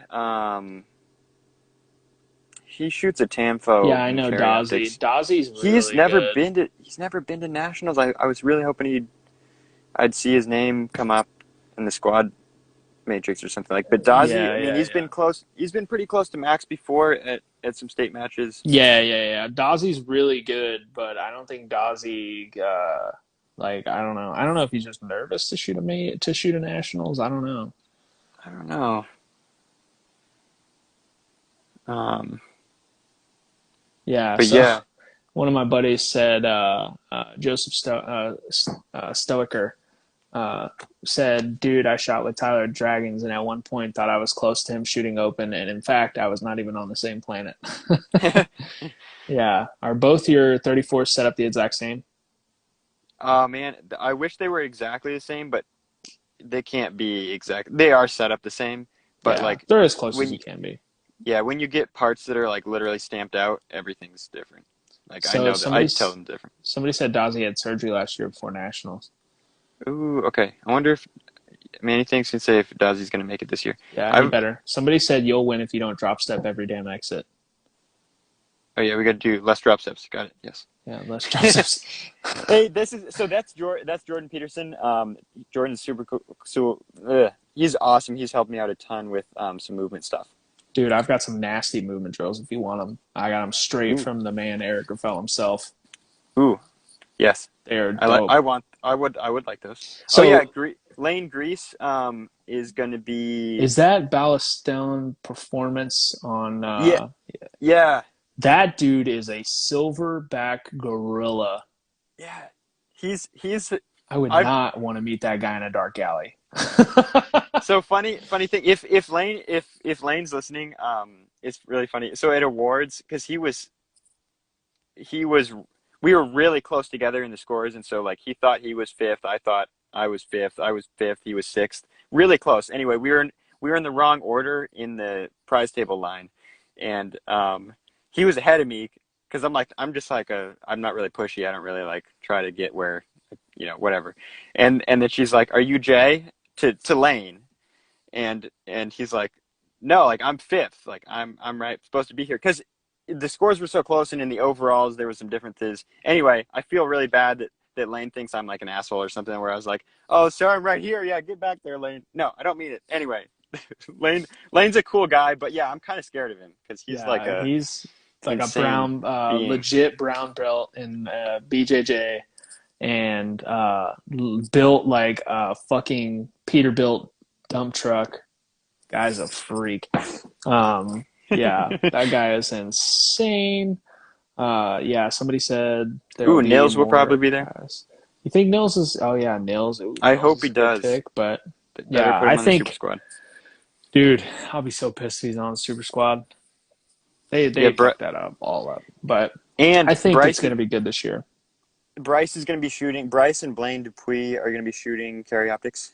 Yeah, Sal Luna will be probably shooting carry optics too. Sweet. I Yeah, think so this is going to be the most saturated field we've had for carry optics this year.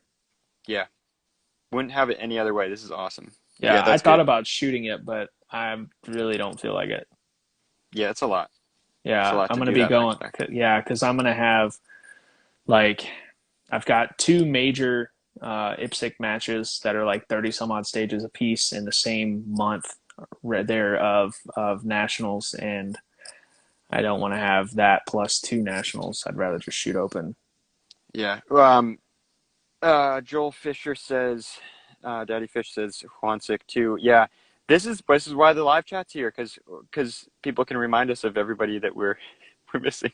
Yeah, Juan Yeah. Sick, Tom Castro, like these are Yeah, yeah, we're missing a lot of people, man. I didn't realize how much heat is in carry optics. Good that's right. God. Because Juan Sick, like he absolutely can win it. Like, and he's been really really close before, like really close. Really The the close. the year that the max zeroed a stage standard stage, Hansik was right there. Right there. Um, So my boy Joseph said Ely 9 millimeter drops this year. Carry optic gonna be lit. Yeah, for sure. Yeah, Ely's about to drop some cool shit. oh sweet, yeah the Yeah, that's they that. like the leader in 22 ammo, and they're about to start dropping some badass shit. So hey, man, Joseph, just saying, if you're looking for a guy to shoot your 9 miner, J Bill is your homie. Oh yeah, Um, yeah, Castro's been spicy too. Yeah, that's true. Yeah, Castro. I don't know. I think Castro will be top. Nothing against Tom Castro. I love Tom Castro. I think he'll be in the top 10. I don't think he'll be in the top five. he was 16th last year, 85%. I don't know how. Um, yeah, so Bryce is saying Mason Lane will probably be there too. I really hope so. We've got to talk Mason into. Well, maybe we wouldn't even need to have to talk Mason into shooting carry optics. Probably don't I have to don't think talk we do. Mason into doing anything. I think he just wants to. I think he But wants to, which I'm happy about it. yeah. So now all right. Yeah, we got your pick right. Got my pick. I think we go into open now. Let's do it. Let's do Keep it. in mind, your boy right here. That's my main division, baby. Yeah, I mean, like the only reason I'm not making you my legit pick is because we're on a podcast together. I mean, that's the only Exactly, reason. exactly, exactly, exactly. Yeah. That's the only reason, man. I get it. I get it. I mean, other than that, I mean, like all day. Um, okay, so I mean, you got the people who have been on top the last 2 years, 3 years. Um, Same three. been JJ, Christian, and KC, right? Yep. Has there been anyone else in the top three? Nope. No. So I I'm kind of like again we'll get a little bit off of it for a second. Like there's some people like you guys talked about it last time. Aaron Edens, I think it's Edens or Edens. You guys shot anyway. You know him. He's Yeah. gonna be Me and Eden shoot together a lot. He's really fucking good.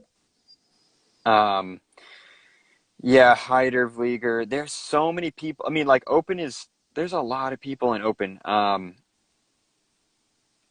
I think my pick for this year is just because like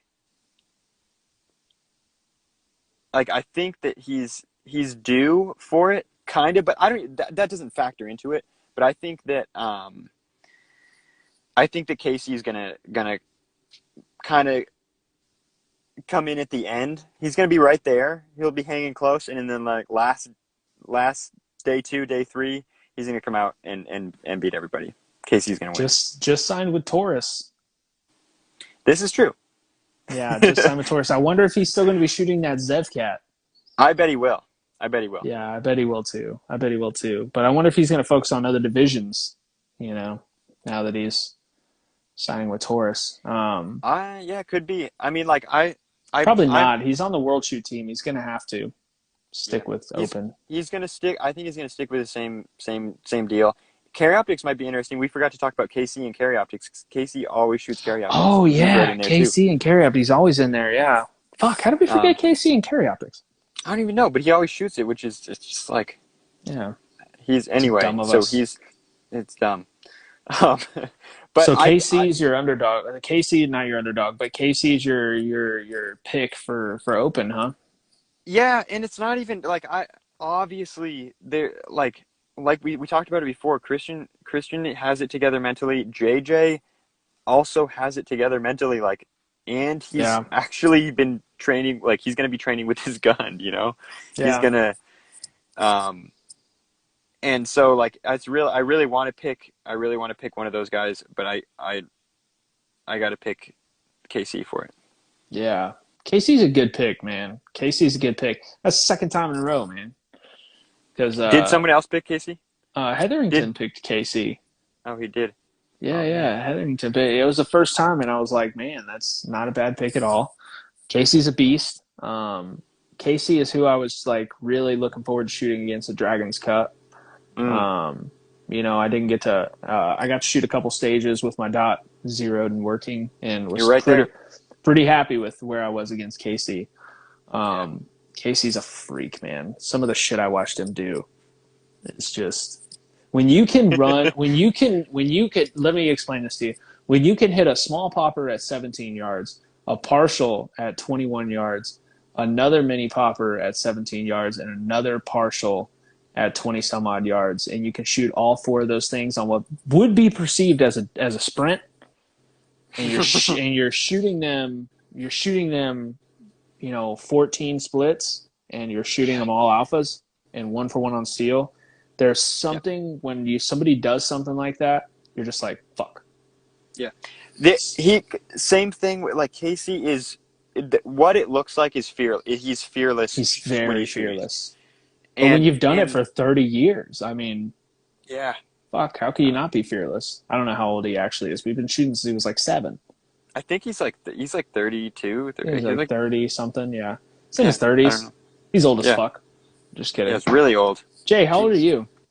I think I think I'm I 27. think I'm. I think my I'm. my birthday was the other day, so I think I just turned 27. 27. Fuck yeah, dude. We're the same age. What's up? When was your birthday? Hey, uh, today's the second, right? Yesterday was my birthday. Yeah, Fuck, man. We should have done a it's happy. I didn't good. know that. We could have done a That's all happy right. birthday. Everybody, happy birthday to you. Happy Everybody birthday, sing in bro. the chat. Yeah, Yeah, thanks, everybody man. sing in the chat. Send them some birthday love. I didn't know anything about it, man. You didn't tell me we were going on the day after your birthday. Could have made this Oh, it's all way, right. way better. I would have had like confetti poppers and a little cake. When- oh man, that's funny. When's your birthday? March 2nd, Texas Independence Day. Woo woo. There it is. So you turned 27 not too long ago. Yeah. I That's turned good, 27 right? not 27. too long ago at all. Yeah, All right, we're 27. aligned. So both Whatever. same age. You started Let's talk. shooting what, Let's 4 talk years ago? about birthdays for a while. Yeah. I shot my first USPSA match in like October 2017.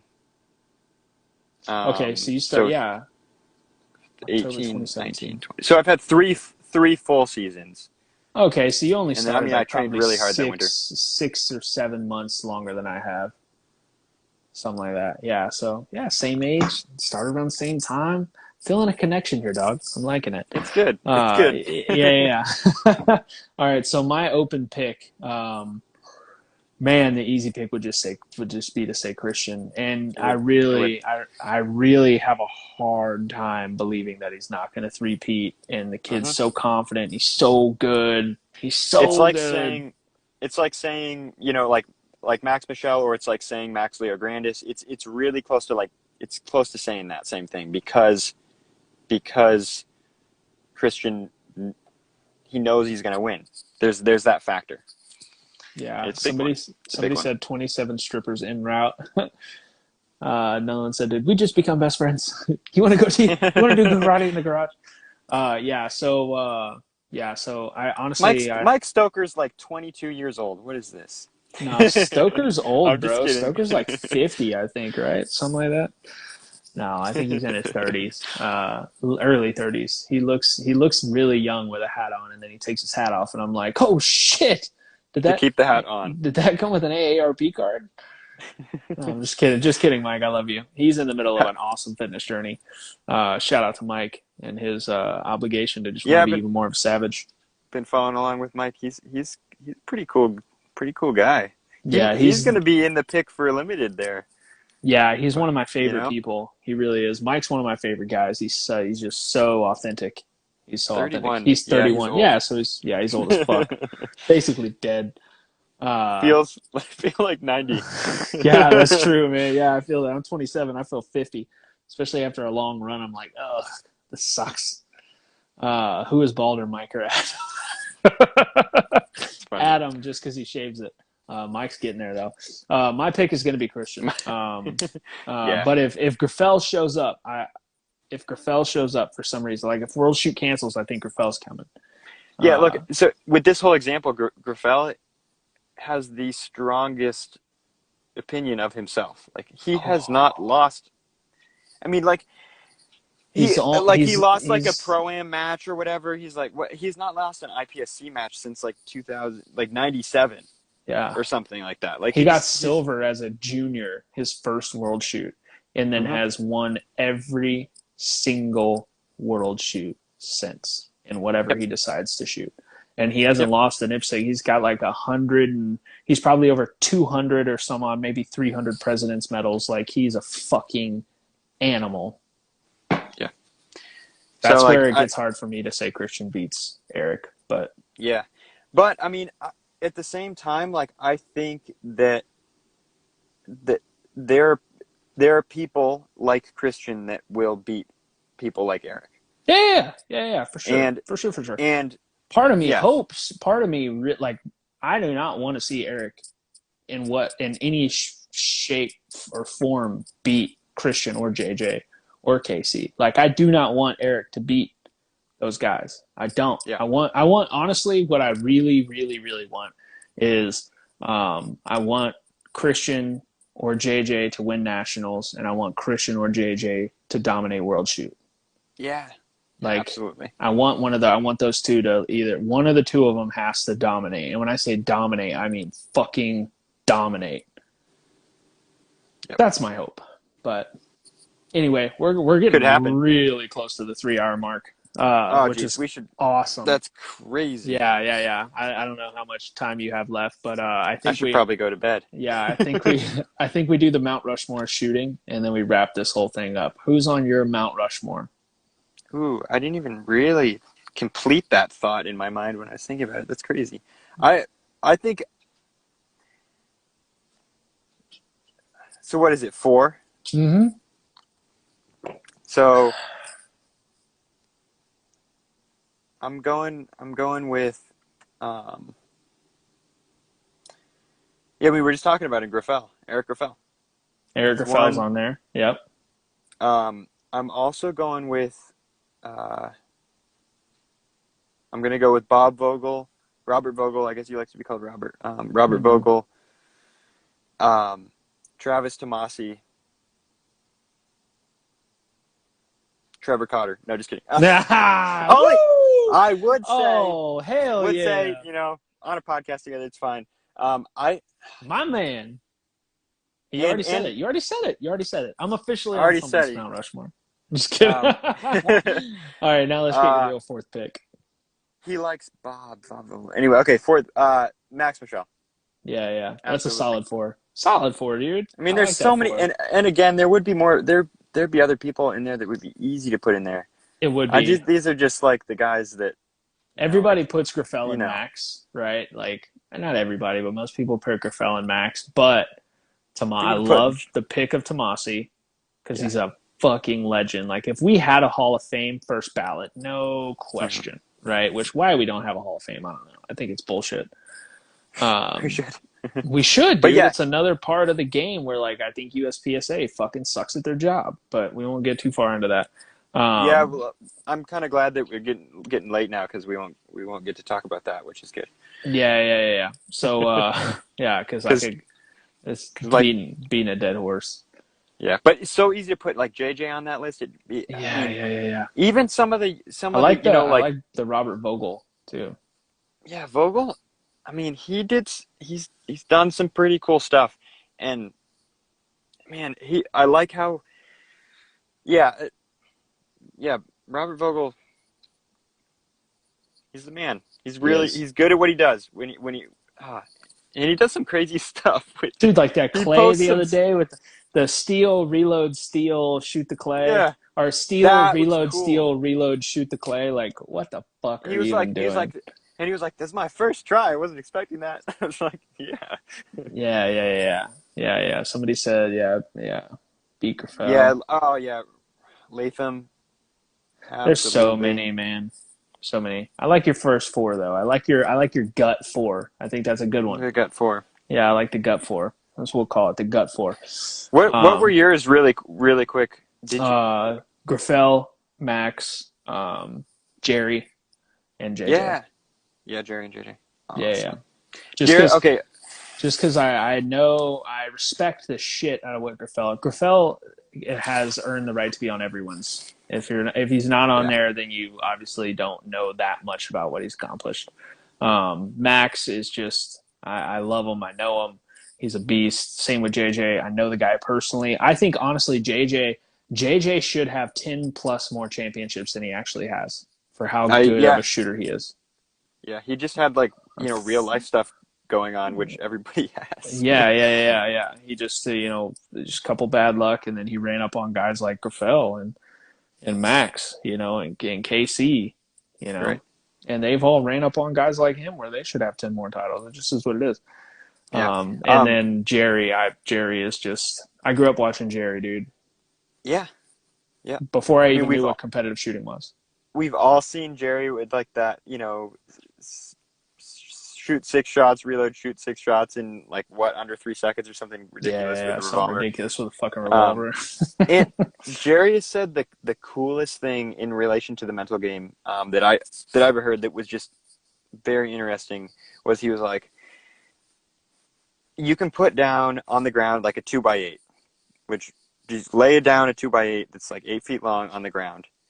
Everybody can walk across that. They can walk. Everybody can walk across that. Now you put that 10 feet in the air. Some people may not, but most people will all be able to walk across it. And you put that even higher and higher and higher, 100 feet in the air, 1,000 feet in the air. The people that can walk across that plank goes way, way down. And so he was talking about that with the mental game. Like, there is no, which again, this comes back, like there's no difference in the plank being laid flat on the ground or 1,000 feet in the air. There's no difference. Mm-mm. Um, but people won't walk across it. But everybody's capable. So that Jerry said that somewhere. I don't remember where, but Jerry has the things in his mind. I like it. I know what I'm using for the clickbait. That little nugget right there. That was I good, like it. man. Yeah, that was good. I like that. That's a yeah. That's damn. That's That's a good Jerry. one. Dan, one more thing that Jerry said. Don't use this as a clickbait thing.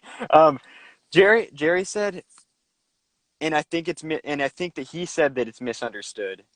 But he said when he shoots with a red dot, he he doesn't focus on the target. And he said that, which automatically we think, no, hold on, Jerry, you're wrong. We always focus our visual focus on the target. That's how you shoot a red dot. But he doesn't mean I don't know. I mean, I could be getting this entirely wrong, which is why you shouldn't use this as a clickbait thing, but he doesn't mean focus as in visual focus. He means just to see everything. You have to see everything all at the same time. So where your focus is, it can't be on the target that you're Yeah. shooting. You have to see everything. And that when we just talk about vision, when we talk about dry firing, when you experiment with just seeing everything at the same time, then kind of interesting things happen when you when you do that, and that kind of gets to where you're shooting I mean, like subconsciously is where we want to be shooting, and when we're shooting subconscious, in the subconscious, we don't have a memory of that, we don't have a perception of that because it's literally happening as it's happening. So our focus is not existent. Yep. And it gets really weird and gets really like out of the world because we're using words to describe things that don't require words, can't use words for. Yeah. But that's the stuff that I love thinking about that and love talking about it. I mean, obviously we've talked for a long time because it's fun to talk It about. is, man. It's fun to talk about. I love when these conversations go off like this. That's how me and Go Fast, that was like Bill Duda. That's how me and Bill Duda ended up going until Instagram cut us off. I didn't even get to give an exit. Just Oh like, oh man. yeah, yeah. I look up to Jerry more than any shooter. Such an awesome. We say, yeah, yeah, yeah. It's amazing. But yeah, Jerry's a beast. That's why he's on my. Yeah, I grew up watching that guy before I even know what competition shooting was. He was just everywhere. So you think Yeah. about fastest man on the planet. Like Yes. think Jerry. Oh, Um, you know who I really should have put on that? Well, I won't take anybody off of that Mount Rushmore, um, but Brian Enos. Really, really want to put him on there. I would. Um, yeah, it'd be yeah, but I know why he didn't come to mind right away, and I'll leave it there. But you know, yeah. I don't know. Not a lot of people talk about him, man. Like I don't. Honestly, this is gonna sound weird. I guess because I'm so new to this, I don't know a whole lot about him. You know, I really don't. I've yeah, never met somebody who's like, oh yeah, this is why he's is what he is. You know what I mean? But yeah. He's very zen, so it gets really weird to like his book is hard to read. Um, it's it's worth reading, I've I read it right when I first started, and then I'm reading it again now, and I'm reading an entirely different book. It's crazy. yeah, So he's got there's some stuff that in there, and there's some really good stuff sprinkled in, but it doesn't jump out right away for a lot of people. Um, it's yeah, interesting. yeah. I like it. Yeah, yeah, yeah. That's a decent one. I'd like to know more about the guy personally, Yeah, but I'll meet somebody eventually who wants to go off on that tangent. But hell yeah, brother. Well, we're at almost 3 hours, so we're yeah. gonna we're gonna We'd be wrap it getting up. we'd be getting really close to having to go go pee Yeah, yeah, yeah. Right. in Yeah, the live stream. bladder game is strong right now. Yeah, we're gonna avoid peeing on the live stream as much as we can. But dude, this was awesome, dude. This is awesome. I honestly, I don't think people. I think if people listen to this, I think they're gonna get. If they pay attention, I think you dropped a whole lot of knowledge bombs that I think are gonna be pretty beneficial. Thanks for that. I hope so. I hope so because it makes it more enjoyable when we we take. I don't know. I love this stuff so much. So thanks for having me on. It's been awesome talking to you. I'm really glad this worked out. Hell Pretty yeah, cool. man! I'm super excited. I'm super pumped. This worked out. We got to do this again, man. We got to Yeah, do man. this again. We will do this again. Possibly after you win Carry Optics Nationals, we'll do another one. What do you Sounds say? good. We'll Sounds do another good. one before that, but whenever you win Carry Optics Nats, we'll have you back on here so you can drink a beer out of the chalice. Right, right. That's what we'll do. And then you're off to nationals, so you're gonna go pick up a title there, and then it'll be good. Yeah, yeah, yeah, yeah. I'm headed to go. I'm headed to go kick the shit out of everyone in Limited 10. I leave Thursday, so it'll be fun.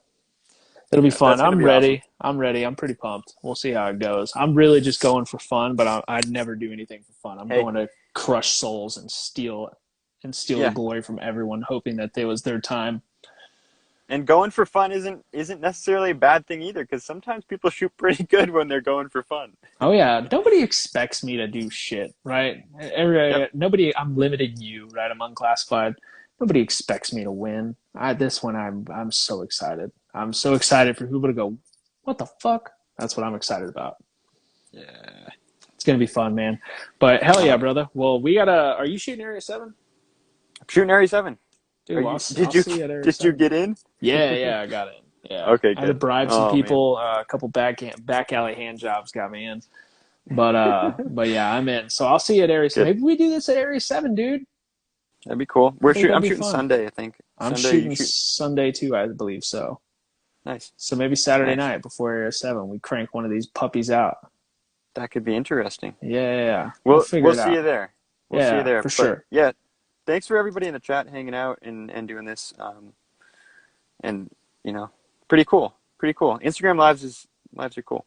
I Yeah, yeah, like yeah. it. So this is going to be on all the podcast forums. It'll be on YouTube, so people will be able to re-listen to it. I'll send you all that info, but that way you can share it on your page and stuff. But Nice. dude, this has been a blast, man. I really appreciate it. Everyone told me I was going to enjoy this, and I knew I would. You are the mental ninja, and uh, and I'm excited to see what you do, and I'm excited to see how much fame you gain when people really find out just how intelligent and just how much they have to learn from you. I can't That wait to see you start teaching this shit. oh, I don't know. I don't know. There's a lot of people doing a good job at Yeah, that. there is, There is. but we'll see, man. We'll see. B- Bill uh, Bill Dolan, who's says Jay's got to get up in 4 hours, bro. Let him go. Do you? I get up early Oh shit, to man. do important Well, dry fire things, you know. But hell yeah. that this is I this is always worth it when I get to talk when I get to just like talk about random stuff that I like. It's good because it helps me too. Yeah, It hell helps my yeah. understanding. Hell yeah. Um, I picked up a lot from this, but dude, Good. I appreciate it, man. I'll let you go. Enjoy your 4 hours of sleep. And yeah, man, we got to do this again, brother. Thank you again for coming on, dude. I enjoyed the shit out of this. Absolutely, man. Have a good night. You know, get some sleep. It's good stuff. Yeah, you too, brother. We'll see you later. See ya.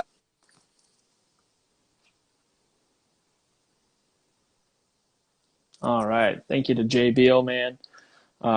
Dude, he is the mental ninja. So thank you for everyone who stuck around to watch this long. If you made it this long, you're a fucking champion. But as usual, this will go up on the regular podcast forums. And if you're listening to this and you're not watching it, you can watch it on YouTube. You can watch it on my Instagram, Bangin Brass, Bangin_Brass on Instagram. It'll just be Bangin Brass on YouTube. And yeah, man, I appreciate all you guys. Thank you again, and I'll see you on the range.